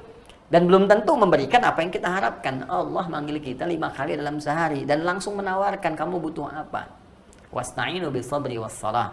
Kalau kamu punya persoalan dalam hidup, kata Allah, terima lu dengan sabar, lalu nanti saat sholat datang kepada aku, minta. Ada perlu apa? Mau minta apa? Minta dalam sholatmu, aku berikan kalau engkau benar sholatnya, kalau khusyuk sholatnya. Ya, dengan semua itu penampilan kita biasa-biasa saja. Ya, maka dengan cara apa lagi kemudian kita harus diingatkan dalam kebaikan. Nah, inilah akhlak. Ini puncaknya. Nah, orang munafik karena dia terkontaminasi nilai-nilai kebaikannya, maka mohon maaf, bagaimana mungkin melahirkan akhlak? Ibadahnya saja malas-malasan. Ya, jadi sudah nggak nyambung semua. Pondasi keislamannya sudah runtuh di sini. Sudah banyak masalah. Apa yang terjadi? Jangankan untuk menjadikan akhlak, jangan diharapkan orang munafik punya akhlak, tak berakhlak lah. Susah gitu. Kenapa tidak berakhlak? Karena pondasi untuk akhlak ini dari sini, dari ibadah. Sekarang ibadahnya sudah malas. Ya, yang paling bahaya, jangankan sholat. Dia sholat gak ngerjain, yang sholat pun disoal. Itu persoalan. Itu yang paling parah. Sehingga wajar kalau tindak tanduknya ya dalam bermuamalah itu sudah nggak jelas. Kerjaannya nyoal orang aja. Kalau nggak nyoal orang, kayaknya nggak ada kerjaan gitu. Ya di mana dia selalu ada keributan. Bahkan orang disebut namanya aja udah ketahuan, dibikin ribut. Itu yang paling bahaya. Tapi dirinya mengaku muslim. Aneh gitu. Bahkan kadang-kadang nampil kan, ya bikin ya acara sendiri atau bikin pernyataan sendiri atau macam-macam ingin menunjukkan dia mengatakan muslim tapi mengatakan hal-hal yang menyakiti baik itu kepada orang Islam atau nilai-nilai keislaman atau bahkan menyoal. Nah, ini persoalan teman-teman sekalian. Maka jangan diharapkan ada akhlak. Dan sekali lagi dalam konteks ini pun Allah masih baik dengan sifat rahmatnya mengajak orang-orang ini untuk kembali, dan luar biasanya selalu lekat dengan peringatan. Ya, cobalah kalau ada orang-orang kontroversial misalnya mengaku muslim tapi suka nyoal-nyoal orang Islam, jelek-jelekin, bikin postingan yang jelek dan sebagainya. Itu kan Allah ingatkan. Lewat siapa ya? Kadang-kadang orang datang lagi mengingatkan lagi. Ya, dari sekian komen yang masuk kan, dari sekian celaan dan sebagainya, celaan itu nafsirkannya begini. Kalau ada celaan. Ya, celah itu teman-teman sekalian, celaan ya dalam hidup itu sudah menyertai kehidupan. Gak ada orang yang gak dicela. Gak ada. Kata Imam Asy-Syafi'i, hanya orang yang kurang waras yang tidak ingin dicela. Ya, karena celaan ini pasti sepanjang orang hidup pasti akan dicela. Ya, celaan itu cuma terbagi dua, kebaikan atau keburukan. Ya, dalam pengertian yang lebih luas, dicela oleh orang baik atau dicela oleh orang buruk. Gitu. Kalau Anda orang baik, ya, Anda orang baik, Anda pasti akan mendapatkan celaan dari orang-orang yang buruk. Dan celaan itu sesungguhnya pada hakikatnya bukan celaan. Ya, bukan celaan. Tapi lebih kepada pengakuan atas kebaikan yang telah Anda dapatkan sekaligus rasa cemburu karena tidak memilikinya. Itu poinnya. Karena kan ada lawan. Kalau mencela orang buruk berarti ada kebaikan dalam diri Anda, itu pengakuan. Ya, jadi kalau ada orang yang mencela Anda ketika Anda berubah, berhijrah pada kebaikan, sekarang pengen lebih baik, pengen sholat, pengen tahajud, biasa nonton-nonton nggak jelas, tiba-tiba sekarang pengen ke majelis ilmu, pengen belajar dan sebagainya, tiba-tiba ada yang mulai ya mencandai Anda misalnya, ya nama Anda Asep dipanggil Soleh, Soleh katanya kan. Nah, itu sesungguhnya bukan celaan asalnya. Kalau keluar dari lisan orang yang kurang baik dengan niat yang tidak baik, itu sesungguhnya pengakuan yang Allah titipkan lewat lisan mereka bahwa Anda telah bergerak sekarang jadi orang lebih baik. Ya, tapi jangan terlalu GR juga langsung bikin status memang menurut Allah aku soleh. Anda siapa Joni? Gitu kan? Nah, jadi kembali kepada awal tadi. Ya, siapkan diri kita. Cara melihatnya seperti itu. Kalau kita melihat demikian nyaman kita. Tapi sebaliknya, kalau kita orang baik tadi dicela oleh orang-orang yang buruk atau orang yang punya sifat buruk untuk menetapkan kebaikan kita, semua dicela. Ya silahkan. Puncak tertinggi Allah dicela oleh orang kafir. Ya kan? Allah yang Tuhan Khalik dicela oleh orang kafir. Ya, kemudian malaikat dicela juga. Ya, nabi dicela, rasul dicela, Allah dicela, malaikat dicela, rasul dicela, nabi dicela, sahabat dicela, tabi'in dicela, ulama dicela, ustaz dicela. Anda Tuhan bukan, malaikat bukan, rasul bukan, nabi bukan, sahabat bukan, tabi'in bukan, ulama bukan, ustaz bukan, enggak pengen dicela. Anda siapa? Anda siapa? Ya sepanjang kita ada kebaikan pasti ada lawan. Lawan, entah bentuknya celaan langsung, entah bentuknya tuduhan, entah fitnah, entah bikin hoax, entah macam-macam, entah makar, entah segala hal. Itu untuk menunjukkan kebenaran kebaikan yang kita bawa. Itu lawannya. Sebaliknya, kalau ada sifat buruk pasti dicela orang yang baik. Pasti dicela. Gak percaya silahkan. Setiap ada keburukan pasti akan melahirkan celaan. Orang mabuk pasti dicela. Orang korupsi pasti dicela. Silakan cek. Sekarang apalagi zamannya media sosial. Begitu ada berita tentang orang korupsi, langsung muncul celaan di situ. Udah ketahuan pasti. Nah, sekarang tinggal bagaimana menyikapi semua ini dalam kehidupan teman-teman sekalian. Ini gambarannya seperti ini saja. Yang orang-orang munafik sekali lagi kembali kepada awalnya, ini sulit mendapatkan akhlak yang mulia karena standar dasarnya ini sudah kosong. Ya, terjangkiti oleh banyak penyakit dalam hatinya sehingga standar dasar ibadahnya ini kosong, bermuamalahnya buruk dan tidak melahirkan akhlak yang baik. Dalam keadaan itu pun masih diminta untuk kembali untuk bertobat. Nah, sekarang perhatikan sindiran tajamnya dalam Al-Qur'an. Kita masuk ke ayat 17-nya. A'udzu billahi minasyaitonir rajim. Bismillahirrahmanirrahim. Mathaluhum kamathalil ladzi istawqada nara falamma adaa'at ma hawlahu dhahaballahu binurihim. Sebentar. Ini cetakan, ini saya tandai nih, saya kasih stabilo juga. Halaman 150. Ini yang cetakan Darul Alamiyah ya. Di Nashri wa Tawzi'. Ini yang tafsir Ibnu Katsir, tafsir Al-Qur'an Al-Azim. Cetakan Darul Alamiyah. Ini cetakannya tahun berapa nih? Darul Alamiyah cetakan tahun 2016. Ya, 2016. Ini dari apa nih? Amam Jamiatul Azhar dari Kairo berarti. Jadi ini yang dari Kairo. Ini cetakan dari 2016. Ini ada kekurangan ya.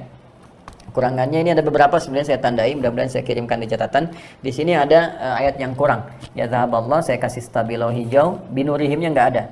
Ya binurihimnya tidak ada. Mungkin di sini ada binurihim, cuman biasa kayaknya di format di sini ada apa namanya shape and box itu kalau di Word itu ya.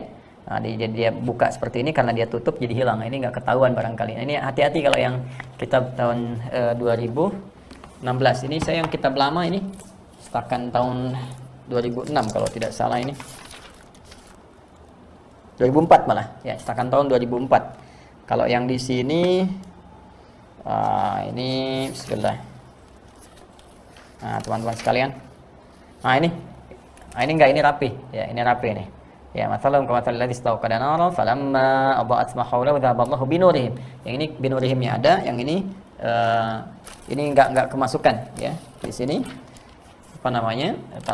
Hilang, tidak tercantumkan di sini.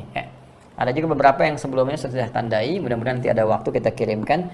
Al-ikhwah fi at-tiba'ah alladhi taba'a hadha al-tafsir تفسير ابن كثير تفسير القرآن العظيم تفسير القرآن العظيم للإمام ابن كثير وخاصة الطباعة لمطبعة الدار العالمية في أمام الجامع الأزهر بالقاهرة في بعض النقصان في الطباعة وخاصة في صفحة 150 من المجلد الأول يعني في آية 17 من سورة البقرة في ناقص من قوله تعالى بنورهم مكتوب هنا مثلهم كمثل الذي استوقد نارا مثلهم كمثل الذي استوقد نارا فلما أضاءت ما حوله ذهب الله يناقص قوله تعالى بنورهم. نتمنى أن تكملوا هذه الآيات لكي تكون آيات كاملة بإذن الله سبحانه وتعالى.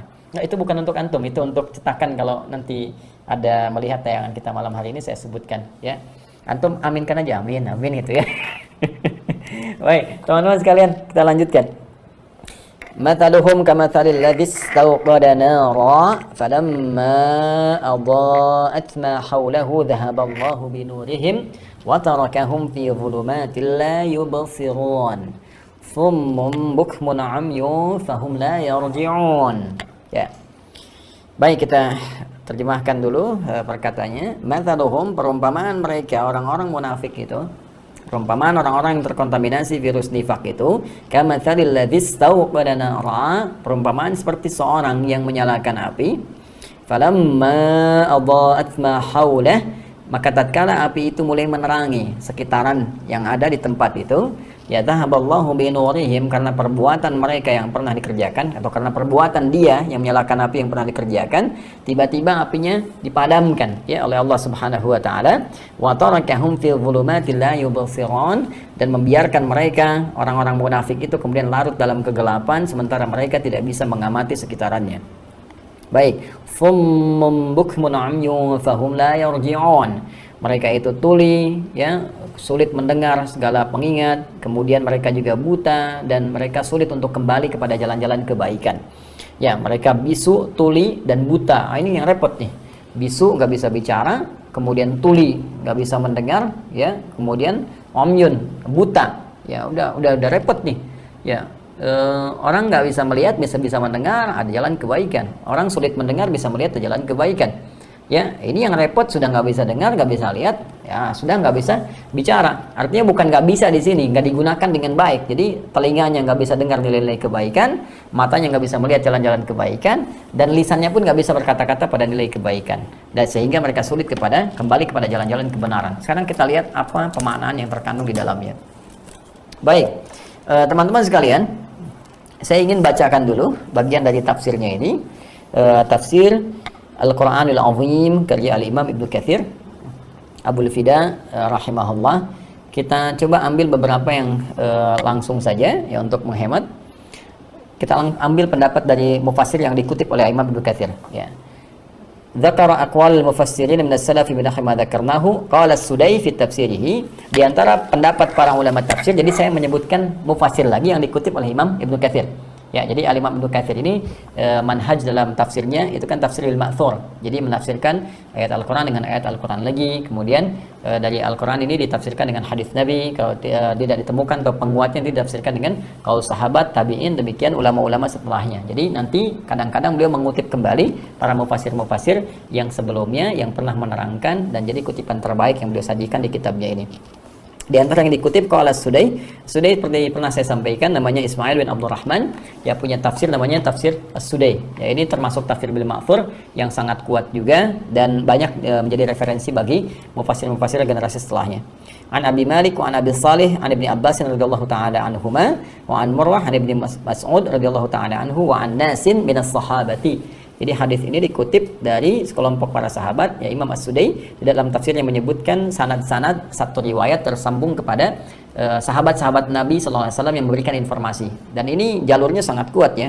dari ke Ibnu Abbas radhiyallahu taala anhuma, dari Murrah sampai ke Ibnu Mas'ud radhiyallahu taala anhu, dan diterima dari sekelompok sahabat, sekelompok orang. Ada kejadian fi qaulihi ta'ala terkait dengan tafsir firman Allah Subhanahu wa taala, falamma adha'at ma haulah, maka tatkala api yang dinyalakan itu mulai menerangi, ya zu'ima annana sandakhalu fil Islam, ya diduga ada sekelompok orang dakhalu fil Islam, masuk Islam, maqdaman nabiyillahi subhanahu wa maqdaman nabiyillahi sallallahu alaihi wasallam al-Madinata, saat ketibaan Rasulullah SAW di Madinah. Jadi di awal-awal masa tiba Nabi SAW di Madinah Al-Munawwarah, dulu masih Yathrib, kemudian kelak berubah menjadi Madinah Al-Munawwarah. Itu kita ketahui, seperti pernah saya sampaikan di awal-awal jumpa, bahwa penyakit nifak pertama itu munculnya di Madinah. Di Mekah tidak ditemukan, karena jelas antara kufur dengan iman. Di Madinah muncul Abdullah bin Ubay bin Salul. Nah, di awal-awal masa ini, ya kelompok-kelompok yang setipe dengan Abdullah bin Ubay bin Salul ini, ada satu kelompok yang masuk Islam. Kemudian thumma innahum nafaqu. Nah, kemudian diketahui setelah itu mereka terkontaminasi penyakit nifak, ya, jadi munafik gitu. Jadi masuk Islam, ternyata terkontaminasi penyakit nifak. Zahirnya terlihat seperti muslim, kata-katanya mengatakan Islam, tapi perilakunya menyimpang dari Nabi, dari petunjuk Nabi sallallahu alaihi wasallam, dan umumnya dari petunjuk Allah Subhanahu wa taala yang disampaikan Rasulullah sallallahu alaihi wasallam, ya. Fakana mithluhum kamathali rajulin kana fi dhulmatin. Maka diilustrasikanlah mereka itu, ya, yang tadinya sudah masuk Islam, tadi yang saya katakan dapat cahaya kebaikan, dapat petunjuk. Orang masuk Islam itu pasti mendapatkan nilai-nilai kebaikan, karena nggak ada yang nggak baik dalam Islam. Ya, saya cuma mengharapkan begini, cukuplah menjadi seorang muslim pasti baik kalau benar Islamnya, karena tidak satu pun dalam sumber keislaman ditemukan ajaran keburukan. Silakan cek, ya, lengkap sekali di Al-Quran, di hadis, semua ajaran-ajaran kebaikan. Kalau nggak dipotong-potong, maksudnya kalau dipotong itu pasti jelek. Jangankan Al-Quran, video aja dipotong jadi buruk hasilnya, kan? Ya, apalagi Al-Quran, ya, apalagi bikin hoax, potong hadis-hadis Nabi dan sebagainya, itu pasti bermasalah. Kalau kita benar-benar mengerjakan sesuai dengan referensi yang benar, ajaran yang benar, dari keterangan ulama yang benar, itu pasti merubah seseorang jadi baik. Paling gampang ginilah, ya, kalau dalam tadi Spanyol, ya, Portugal lah sekarang, ya, kalau dalam bahasa Portugal, sebaragajul-baragajulnya orang gitu, seburuk-buruknya itu kan jahiliyah. Ya, jadi kalau kita temukan yang paling buruk, jahiliyah, makanya disebut jahiliyah. Ya, mohon maaf sekali, pemabuk itu yang paling amatir sampai profesional ada pada saat itu. Yang paling amatir ya sehari 5 kali dalam sehari. Ya, pezina, ya, pembunuh, psikopat, macam-macam, pembegal, itu ada semua lah, dan nggak tanggung-tanggung. Ya, demi Allah saya katakan, Allah tidak menurunkan tongkatnya Nabi Musa atau mukjizatnya Nabi Isa, ya, pada saat itu. Allah menurunkan mukjizat spesial berupa Al-Quran yang diterangkan Rasul mulia, ya, Sayyidina Muhammad sallallahu alaihi wasallam, diterangkan sangat luar biasa. Diturunkan ajaran Islam yang sangat sempurna. Apa yang terjadi? Merubah mereka dari jahiliyah menjadi khairu ummah, yang langsung mendapatkan persaksian dari Allah di Quran surah ketiga Ali Imran di ayat 110 itu, kuntum khairu ummah, kalianlah umat terbaik, ukhrijat linnas ta'muruna bil ma'ruf wa tanhauna 'anil munkar wa tu'minuna billah, yang pernah terlahir dalam kalangan manusia dan banyak beraktivitas mengerjakan kebaikan, meninggalkan keburukan, mencegah keburukan, dan kalian beriman kepada Allah Subhanahu wa taala. Ini yang luar biasa. Maka kalau Anda cari orang paling jujur, adanya pada saat itu. Orang paling tawadhu, adanya pada saat itu. Orang paling dermawan, adanya pada saat itu. Semua berkumpul sifat-sifat kebaikan. Jadi kalau benar keislamannya, pasti jadi orang baik. Nah, ini persoalannya, ini nggak benar Islamnya. Jadi jadikan kamuflase saja, berislam untuk mendapatkan manfaat-manfaat tertentu, tapi sesungguhnya membawa virus-virus keburukan. Fakana mithluhum kamathali rajulin kana fi dhulmah. Maka orang-orang ini diumpamakan seperti seorang yang tengah berada tadinya dalam kegelapan sebelum masuk Islam, karena nggak kenal nilai kebaikan, nggak kenal petunjuk, nggak kenal halal haram. Ya, kalau mohon maaf, yang tidak pernah mengenal risalah Islam, tidak pernah belajar, tidak pernah tahu, nggak akan kenal mana yang halal, mana yang haram, mana yang berpengaruh buruk, mana yang tidak buruk, nggak kenal keberkahan, ya, nggak kenal ketakwaan. Nah, takwa itu istilah Islam, iman, takwa, syukur itu istilah Islam, ya, istilah dalam syariat, karena itu bukan bahasa Arab standar biasa. Ya, makanya di Arab kan peningkatan keimanan itu istilah syariat. Istilah syariat. Ya, kalau pendekatan bahasa masih umum, tapi ketika jadi terminologi, itu terminologi syariat yang dibawa oleh Islam. Jadi maka meningkatkan takwa, meningkatkan iman, bersyukur, bersabar. Makanya aneh kalau di luar Islam ada istilah misalnya sabar, syukur, takwa. Takwa itu meningkatkan kedekatan dengan Allah. Ya, meningkatkan perbuatan baik, mencegah perbuatan buruk dalam rangka mendekat kepada Allah. Karena itu ibadah-ibadah itu di Al-Quran itu puncaknya takwa. Jadi kalau ada di luar Islam mengajak pada ketakwaan, tuh ngajak masuk Islam namanya. Ya, tinggal bersyahadat aja, bersyahadat kemudian belajar nilai-nilai keislaman. Nah, itu persepsi ya dalam konteks keilmiahan, sehingga menelusuri dengan benar secara filologis dan secara akar historisnya.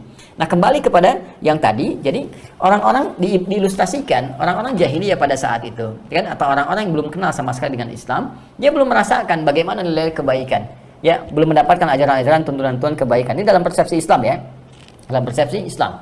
Jadi belum mengenal bagaimana berbakti kepada kedua orang tua dengan baik, belum mengenal bagaimana Allah Tuhan yang benar, bagaimana cara menyembah yang benar, bersyukur kepada Allah yang telah menciptakan kita, berinteraksi dalam kebaikan, ya, mengenal tuntunan-tuntunan mulia dalam kehidupan, baik akhlak, ibadah, muamalah seperti tadi. Itu kan gelap. Zulma, kegelapan. Ya, sesuatu yang kosong gitu. Kemudian masuk Islam. Begitu masuk, ada cahaya kan? Ada petunjuk. Makanya ketika Rasul diutus, jelas itu khrijan nasa minadh dhulumati ilan nur, untuk mengeluarkan manusia dari ketidaktahuan, kegelapan tadi, gelap, belum tahu sama sekali karena nggak ada cahaya. Kalau nggak ada cahaya kan hilang, nggak kelihatan nih benda-benda sekitaran kita. Anda nggak akan lihat, ya akan lihat benda-benda sekitaran di belakang, samping kanan, kiri saya, karena nggak ada cahaya, gelap. Demikian, ya, ketapun Islam itu diilustrasikan nur, cahaya. Nabi membawa cahaya dengan izin Allah Subhanahu wa taala. Litukhrijan nas, untuk mengeluarkan manusia minadh dhulumat, dari yang gelap karena enggak kenal halal, kenal haram, kenal baik, kenal buruk, ini yang dilarang, ini yang boleh dan sebagainya, kenal syubhat, kenal yakin, kenal macam-macam. Datanglah kemudian hidayah lewat Islam, kenal semua. Jadi kayak sinar menerangi semuanya, terang. Nah, orang munafik ini tadinya dia dalam keadaan gelap dapat hidayah dengan masuk Islam, syahadu an la ilaha illallah, syahadu anna muhammadar rasulullah, atau bahkan ada yang terbawa dalam kehidupannya, syahadu an la ilaha illallah, syahadu anna muhammadar rasulullah. Sudah kenal nih, cuman sayang semua itu dibuang. Cahaya yang tadi sudah nyala, seperti dinyalakan, sudah nyala teman-teman sekalian, tiba-tiba dipadamkan lagi, sehingga yang tadi gelap lagi, nggak kenal lagi. Ya, mirip dengan orang yang tadinya, mohon maaf, ya, diilustrasikan di sini. Yuk kita teruskan. Fa'auqada nara fa'adha'at ma haulahu min qada aw adha fa'absarahu hatta arafa ma yattaqi minhu. Ya. Jadi orang yang tadinya ada di ruangan yang gelap kayak Anda lah ya. Mohon izin sekali lagi datang ke sebuah ruangan yang gelap sekali. Anda belum pernah masuk ke situ, gelap. Masuk aja. Ya, begitu Anda masuk ke ruangan, assalamualaikum misalnya kan, ya alhamdulillah nggak ada yang jawab. Kalau ada yang jawab, ya Anda tinggal jawab waalaikumsalam, terus Anda pergi dari situ. Ini ilustrasi Anda masuk, assalamualaikum, gelap ruangan misalnya kan. Nah, setelah itu Anda nyalakan, ya, pelita misalnya, entah itu menggunakan lilin atau senter atau macam-macam, atau bahkan Anda nyalakan lampu. Nah, saya mau katakan gini, begitu Anda nyalakan lampu, stop kontak dinyalakan, nampak sekitarannya, bukan kelihatan benda-bendanya, ya kan? Misal ada mushaf kah, ada buku kah, ada meja kah, gitu kan, dan macam-macam sudah kelihatan nampak. Ya, dengan nampak itu, maaf, hal-hal yang berpotensi menyulitkan Anda beraktivitas, sekarang mulai terbuka jalannya kan. Anda mulai tahu, oh kesini berjalan, kalau kesini nabrak, ya, kanan nabrak, kiri bermasalah, ya mundur, brek jatuh gitu kan, atau maju, jadi keliru misalnya. Dengan itu semua Anda bisa tahu ini yang harus diwaspadai, ini yang harus ditinggalkan. Ya, ini yang harus kemudian diambil jalannya, ini tempat duduk dan sebagainya. Mulai kelihatan. Kalau padam lampu, ya bukan mati ya. Kalau mati bagi yang bernyawa. Kalau padam, lampu padam, karena meraba-raba kan. Karena nggak tahu kan. Sekarang kalau nyala, kelihatan semua kan. Kelihatan. Nah, celakanya persoalannya, begitu sudah nyala seperti itu, tiba-tiba mati lagi lampunya. Bukankah nggak kelihatan lagi, gelap lagi. Sulit lagi kan, semua ditabrak kan. Ya, meja ditabrak, kursi ketendang dan sebagainya. Ya, semua terabanya nggak jelek, bisa-bisa mushaf juga bisa salah raba, ya salah pegang dengan cara yang tidak sopan dan sebagainya, bisa terjadi. Nah, persis orang yang kena penyakit nifak itu seperti tadi. Setelah dia mendapatkan hidayah dengan keislaman, dapat cahaya halal, cahaya haram, cahaya ibadah, sholat dan sebagainya, tiba-tiba kena pengaruh lingkungan sekitarannya, membawa virus nifak. Ya, sehingga dengan itu semua dijuallah hidayah tadi yang sudah ada cahaya dipadamkan lagi. Karena dipadamkan, nggak kenal lagi, akhirnya apa? Gelap dengan sholat, nggak kenal Quran, nggak kenal tahajud, nggak kenal jilbab, nggak kenal macam-macam. Sehingga karena gelapnya ini, ya akhirnya komennya kemana-mana. Padahal dia mengatakan muslim, tapi nggak ada cahaya dalam hatinya, karena dia padamkan dengan penyakit nifak itu. Di cahaya di hati, padam karena penyakit nifak. Karena padam itu dia nggak kenal lagi tuh, nggak kenal dengan nilai-nilai kebaikan. Jadi mau bicara baik nggak bisa, ya kan? Mohon maaf, ngelihat orang sholat karena padam tadi gelap, nggak kelihatan, akhirnya komennya jelek aja. Dengar suara adzan, sewot, suara apa ini? Suara apa? Kamu siapa? Katanya muslim, nggak kenal adzan, ya kan? ngelihat yang baca Quran, menghafal Quran nggak ada getaran. Nah, ini persoalannya. Maka ini indah sekali, ilustrasi yang sangat indah. Maka Allah ilustrasikan orang munafik kalau semakin dalam penyakit nifaknya, maka akan padam cahaya yang ada dalam jiwanya. Itu maksudnya. Ya, maka perumpamaan mereka seperti orang menyalakan api, ya setelah ketahuan semua sekitarannya, tiba-tiba dimatikan lagi apinya, dimatikan oleh dia sehingga kelihatan lagi gelap di sekitarannya. Sama persis dengan orang munafik, ketika dia nyalakan dengan cahaya imannya saat masuk Islam, syahadu alla ilaha illallah, syahadu anna muhammadar rasulullah, atau terlahir dalam keadaan Islam, dia latih dengan ibadah, diperkenalkan, tapi tiba-tiba terbawalah, terkontaminasi sifat nifak karena pengaruh lingkungan tadi. Maka seolah-olah seperti orang memadamkan cahaya tadi, dia padamkan lagi dalam dirinya sehingga nggak kenal tadi sekitarannya, petunjuk-petunjuk kebaikan itu sudah nggak ada lagi. Sholat tadi yang tadi saya sebutkan, baca Quran, orang jilbaban dan sebagainya, semua nilai-nilai Islam itu anti, jadinya anti aja, padahal dia sendiri mengatakan dia muslim. Tapi kalau bicara jago, saya juga muslim tuh ya. Kalau mengatakan saya juga muslim, muslim yang mana Joni? Ya, kalau Anda muslim, pasti Anda akan mengerti tentang ajaran-ajaran keislaman. Sholatnya benar, dengan menghargai orang sholat, menghargai orang puasa, berpikir yang bagus, meninggalkan keburukan dan sebagainya. Itu poinnya. Ya, maka diilustrasikan oleh Al-Quran, orang-orang munafik itu seperti orang-orang yang tadinya punya cahaya tapi kehilangan cahayanya karena perbuatan mereka akibat penyakit nifak. Nah, diakibatkan oleh apa? Yang tadi disebutkan, famang rabihat tijaratuhum ayat 16-nya, karena transaksi ya yang mereka kerjakan untuk mengejar dunia. Ya, ada transaksional di sini persoalannya. Ya, mungkin karena disodori sesuatu kepentingan tertentu, harta tertentu, atau kedudukan tertentu, macam-macam tertentu, sehingga mereka lupa dengan ajaran-ajaran yang dibawa dalam Islam. Pada akhirnya, dengan tawaran tadi, sogokan tadi, dengan dunia tadi, yang sifatnya sementara, dijanjikan Alphard lah, dijanjikan misalnya mobil tertentu, dijanjikan kendaraan, dijanjikan kemewahan, dan sebagainya, gitu kan. Nah, padahal itu bisa peroleh dengan cara yang baik. Silahkan Anda bekerja, insya Allah kalau Allah berikan rezekinya dengan cara yang baik. Mungkin ada yang punya mobil mewah, punya Ferrari, Lamborghini, punya Alphard, punya macam-macam. Subuh berangkat dengan Lamborghini, zuhur pakai Ferrari misalnya, asar dengan Alphard dan sebagainya, terserah.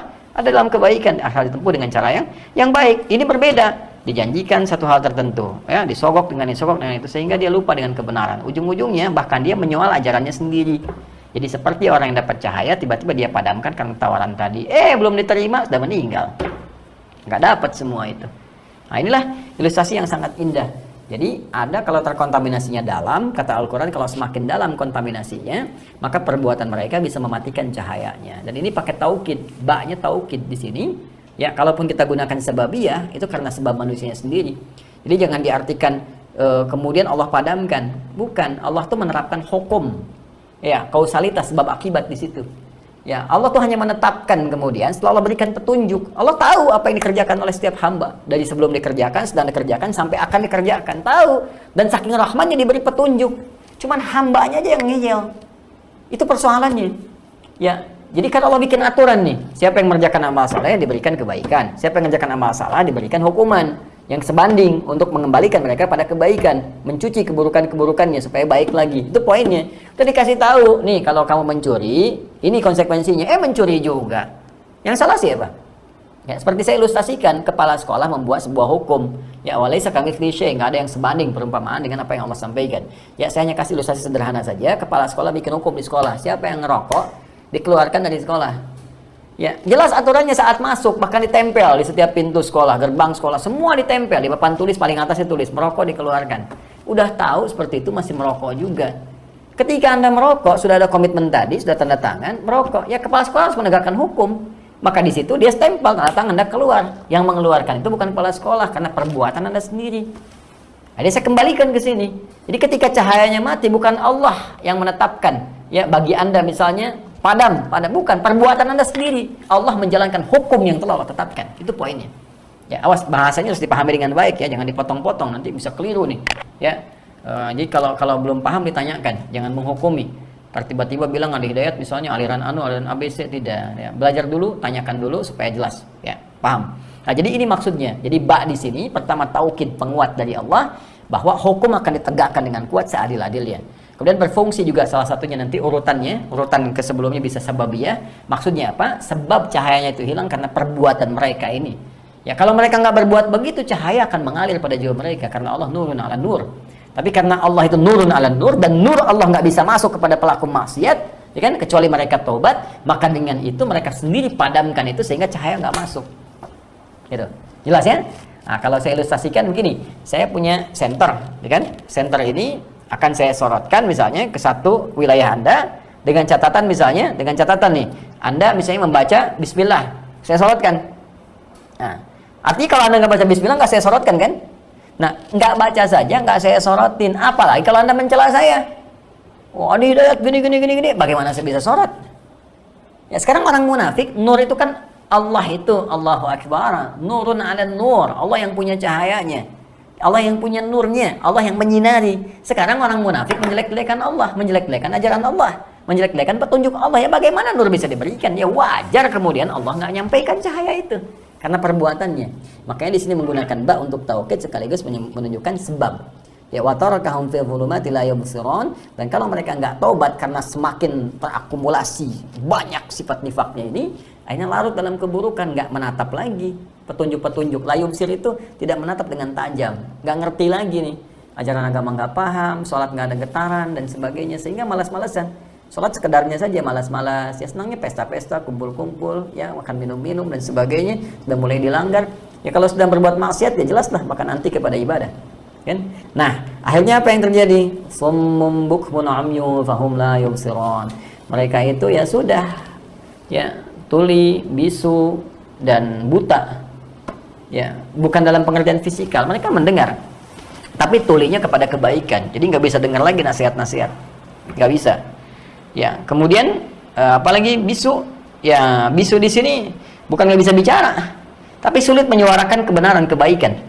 Ya, seperti ya bahkan orang-orang berilmu, bahkan ustadz, bahkan boleh jadi misalnya mengaku dalam tanda petik ulama misalnya, ya karena disogok dengan sogokan tertentu, dengan dunia tertentu dan sebagainya, atau ilmunya disogok, nggak bisa mengeluarkan kebaikan, atau profesi-profesi mulia misalnya, karena dapat sogokan, nggak bisa mengantarkan putusan-putusan yang baik, akhirnya nggak bisa bicara tentang kebaikan, nggak bisa keluar tuh kalimatnya, yang hak itu nggak bisa keluar, udah tahu salah, nggak bisa ngomong.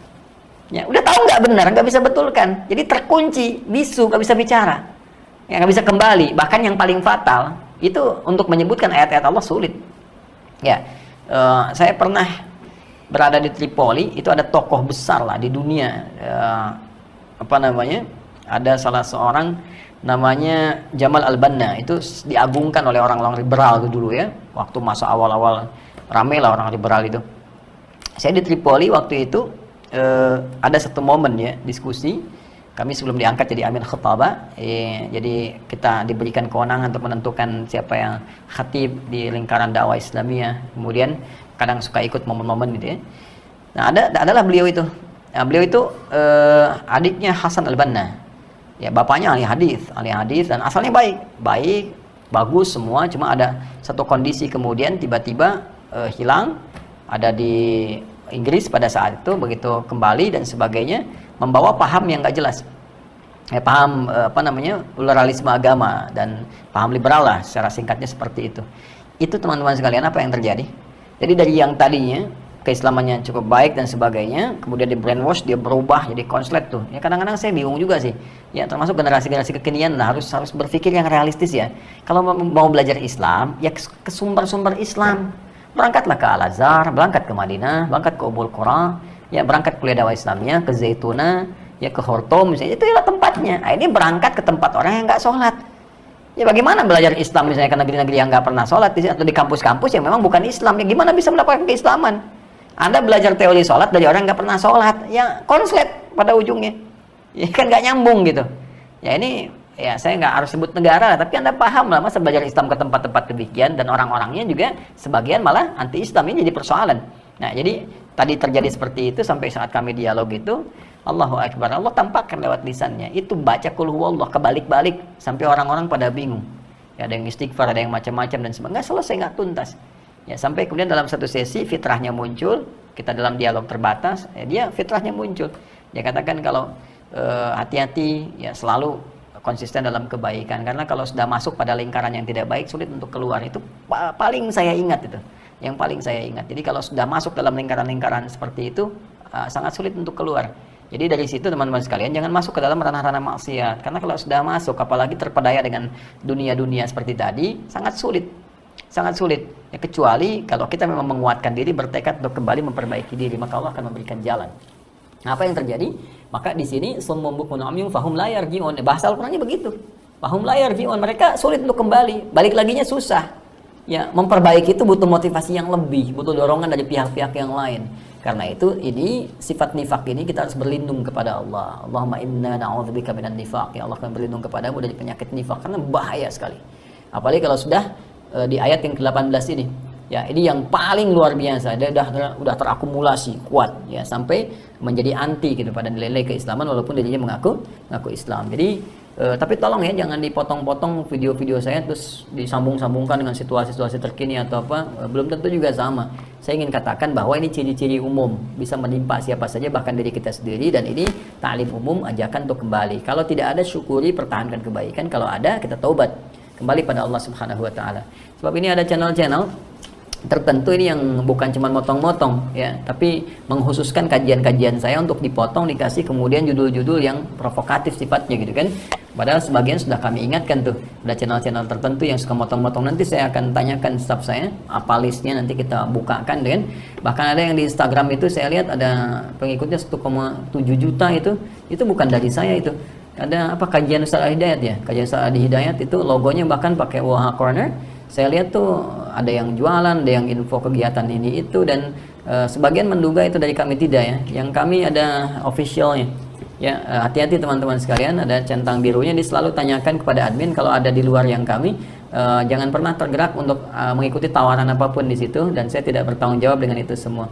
Ya, jadi kalau ada teman-teman mau menyebarkan konten atau apa, komunikasi saja sepanjang baik, nanti akan diberikan jalan bimbingannya sehingga mendapatkan keberkahan di dalamnya. Ya, insyaallah. Baik teman-teman sekalian, saya kira ini saya sempurnakan dulu ya. Kemudian fabainahu wa kadzalika idza. Ini dia. Ittafi'at naruhu. Ya, maka saat kondisinya sudah mulai mengetahui yang baik, yang buruk, menghindari yang buruk itu, mengerjakan yang baik-baiknya, tahu sekitarannya, tiba-tiba karena penyakitnya, keadaannya, apinya padam. Ya tadi ya ilustrasi yang tadi kata Imam As-Sudai. Fa aqbala la yadri ma yattaqi min adza. Maka dia pun tidak mengetahui dari situ apa yang berbahaya ya bagi dirinya, nggak bisa menghindarinya. Fakadzalikal munafik, maka seperti itu pula perumpamaan orang munafik. Ya, kana fi dzulumati syirki fa aslam. Maka sebelumnya dia ada dalam kegelapan syirik, enggak kenal Allah, terancam dengan ancaman yang sangat kuat kan? Berbuat syirik, berbuat jauh dari Allah, fa aslama, maka dia masuk Islam. Fa arafal halal wal haram, maka dia mengetahui yang halal, yang haram, ini yang boleh, ini yang tidak. Ya, seperti halnya Islam itu seperti cahaya gitu kan? Dengan cahaya itu yang gelap-gelap syirik, yang buruk-buruk ketahuan semua sehingga bisa dibedakan, yang buruk ditinggalkan, yang baik kemudian diikuti. Wa arafal khaira wasyarra, maka dia pun mengetahui yang baik dan yang buruk. Fa bainahu wa kadzalika id kafar. Nah, dalam keadaan seperti itu kok bisa dia terpengaruh oleh sekitaran dia sehingga menjadi ingkar dengan perkataannya, ya, ingkar dengan janjinya kepada Allah, komitmennya, ingkar dengan perbuatan-perbuatannya. Fasara la ya'riful halala minal harami. Maka jadilah karena keingkarannya itu dia nggak kenal lagi padam cahayanya, dia nggak kenal yang halal, nggak kenal yang haram, nggak kenal gitu kan.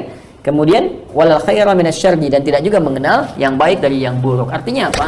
Kalau nifak itu sudah terpengaruh kepada jiwa, maka dia bisa memadamkan cahaya-cahaya ilahi, hidayah Allah Subhanahu wa taala yang tadinya kita latih dengan ibadah sebelumnya, dengan sholat, dengan baca Quran, itu bisa padam dengan penyakit nifak. Itu yang bahaya. Karena itu hati-hati kalau ada tawaran-tawaran dunia, itu kan yang sementara. Ingatlah suatu saat diwafatkan oleh Allah. Tawaran-tawaran itu mengajak kita untuk menjauh dari nilai-nilai kedekatan kepada Allah. Yang tadi disampaikan pula oleh Ibnu Jarir At-Tabari, ya punya tafsir At-Tabari, ini tafsir yang sangat populer, termasuk tafsir Bil Ma'thur juga, dan lebih awal dibandingkan dengan yang Imam Ibnu Katsir rahimahullah. Ya, jadi qala al-Aufi an Ibnu Abbas radhiyallahu taala anhuma fi hadhil ayat. Ya, Ibnu Abbas radhiyallahu taala anhuma juga pernah menyampaikan, dikutip oleh Imam Al-Aufi terkait ayat ini, amman nuru fa huwa bima fuhima alladzi kanu alaihi yatakallamuna bih. Adapun yang dimaksud dengan nur itu sudah banyak diketahui, yaitu hal-hal yang banyak dibincangkan oleh mereka, yaitu yang dimaksud cahaya Allah Subhanahu wa taala kan. Wa amadzuluma fa hiya dhalalatuhum wa kufruhum yatakallamuna bihi wa hum qaumun kanu ala hudan thumma nuzi'a minhum fa atau ba'da dzalik. Adapun yang dimaksud dengan tadi yaitu zulumat, Ya, karena di sini dhahaballahu binurihim wa tarakahum fil dhulumat. Yang dimaksud dengan dhulumat di sini adalah penyimpangan mereka, pengingkaran mereka, perbuatan-perbuatan maksiat mereka. Tadi yang ditawarkan untuk menghilangkan hidayah Allah Subhanahu wa taala, sehingga ketika mereka mengerjakan penyimpangan-penyimpangan ini memadamkan cahaya-cahaya kebaikan tadi, sehingga dengan itu mereka menjadi tersesat dan kehilangan petunjuk Allah Subhanahu wa taala, bahkan semakin menyimpang jika larut di dalamnya. Nah, jadi kesimpulannya teman-teman sekalian, hati-hati deteksi diri kita. Nah, ini lebih bahaya daripada COVID. Ya, lebih bahaya daripada COVID. Ya, COVID, insya Allah dengan ikhtiar yang sungguh-sungguh kita bisa mengatasinya. Sepanjang semuanya bersatu untuk mengatasi, baik secara spiritual, ya kan, secara komunal, secara fisikal, kita atasi semuanya dengan baik, berikhtiar. Insya Allah Allah akan angkat sepanjang kita serius, sungguh-sungguh dan bertawakal kepada Allah. Setelah ikhtiar kita sempurnakan. Tapi kalau penyakit nifak ini lebih berbahaya, lebih dahsyat, karena dia langsung menginspeksi kepada jiwa, sumber spiritual kita, sumber kehidupan roh, ya, roh manusia. Karena itu berhati-hati kalau ada sedikit saja sifat-sifat itu, cepat segera kita perbaiki. Ya, idza hadatsa kadzaba, apabila berbicara kadang-kadang berdusta, gitu kan?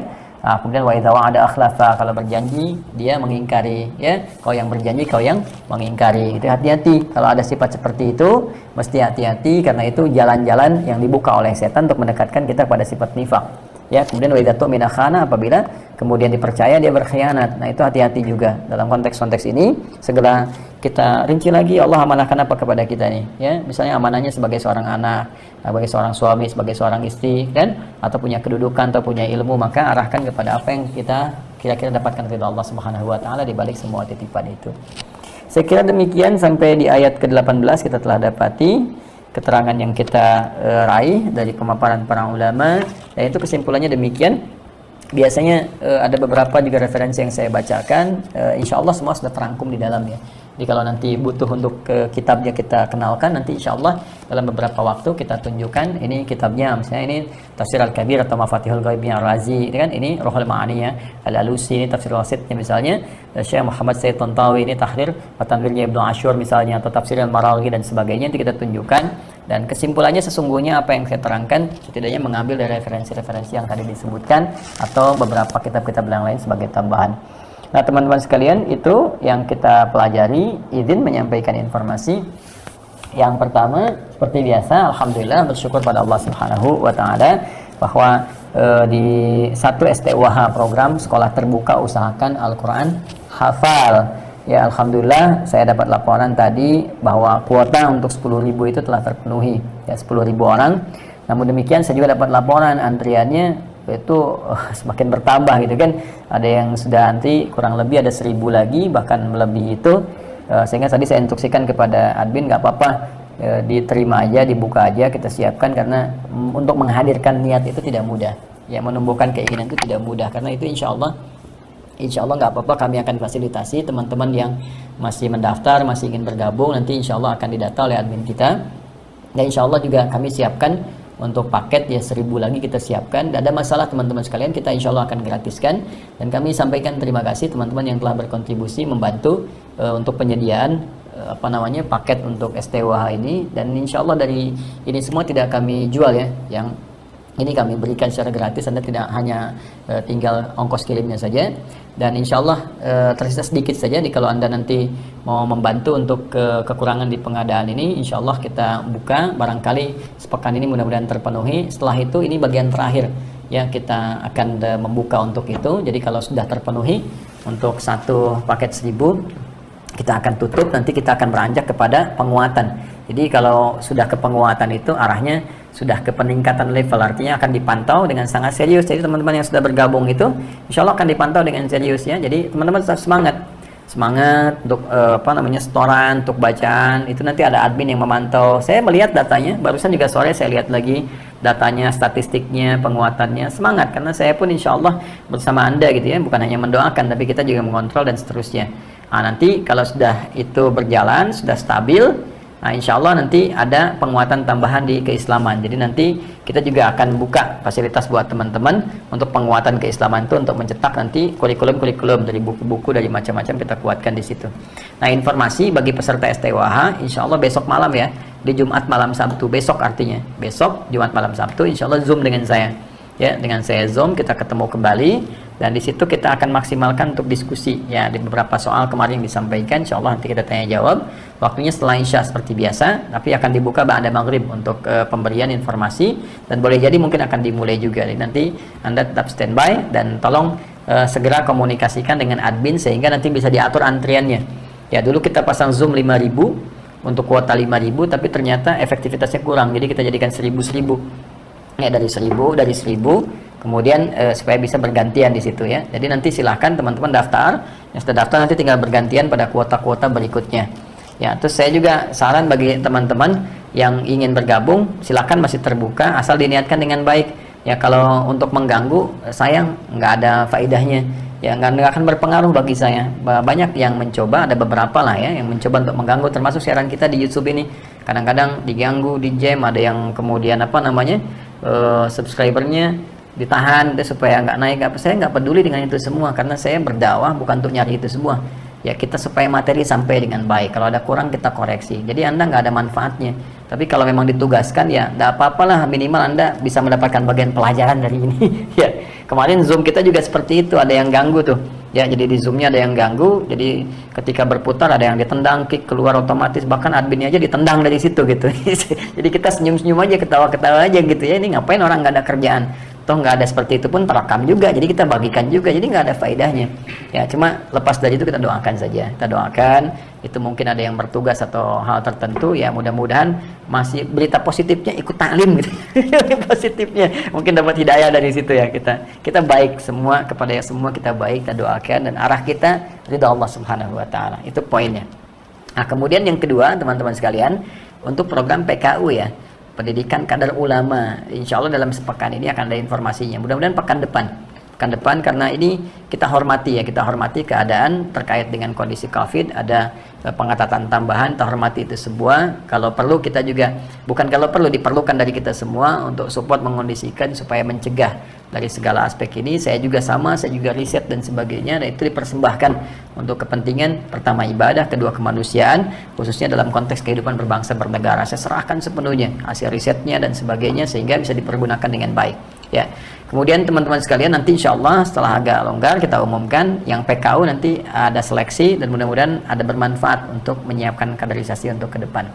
Itu sementara yang kami umumkan, semoga bermanfaat. Untuk esok mohon izin sesinya Zoom khusus untuk STWH. Nanti teman-teman yang umum itu berjumpa lagi dengan kami di hari Ahad ya, Ahad malam, dari sesi kalau nggak ba'da maghrib ba'da isya. Ahad malam ya teman-teman sekalian, itu materi yang melanjutkan waktu kita di An-Nur. Saya sekarang sedang mengeluarkan lagi ta'lim-ta'lim yang rutin itu, sehingga kita bisa susun lagi lewat fasilitas online ya. Di An-Nur kita bahas surat An-Nur yang biasanya kita Sabtu itu ya, di pagi pekan kedua ya kalau saya tidak keliru. Nah, kita jadikan di online Ahad di malam Senin. Dan nanti insya Allah saya berikan kejutan juga pekannya akan datang, mungkin ada manfaat yang bisa kita raih. Saya kira itu diantara informasi yang disampaikan, semoga bermanfaat, dan saya menyayangi Anda semua. Semoga Allah menghilangkan sifat-sifat buruk dalam hati kita, dalam pikiran kita, dan tetap kita berprasangka baik dalam kehidupan kepada siapapun dengan tujuan beribadah kepada Allah Subhanahu wa taala. Semoga istiqamah dijaga sampai kembali kepada Allah. Allahumma taqabbal minna innaka antas samiul alim wa tub 'alaina innaka antat tawwabur rahim. Allahumma ij'alna min ahli al-Qur'an waj'al al-Qur'ana sahiban lana fid dunya wa syafi'an lana fil akhirati ya arhamar rahimin. Rabbana atina fid dunya hasanah wa fil akhirati hasanah wa qina adzaban nar bi fadlika subhana rabbika rabbil 'izzati 'amma yasifun. Wassalamun alal mursalin wa akhiru da'wana subhanakallahumma wa bihamdika asyhadu an la ilaha illa anta nastaghfiruka wa natubu ilaik walhamdulillahi rabbil alamin. Assalamualaikum warahmatullahi wabarakatuh.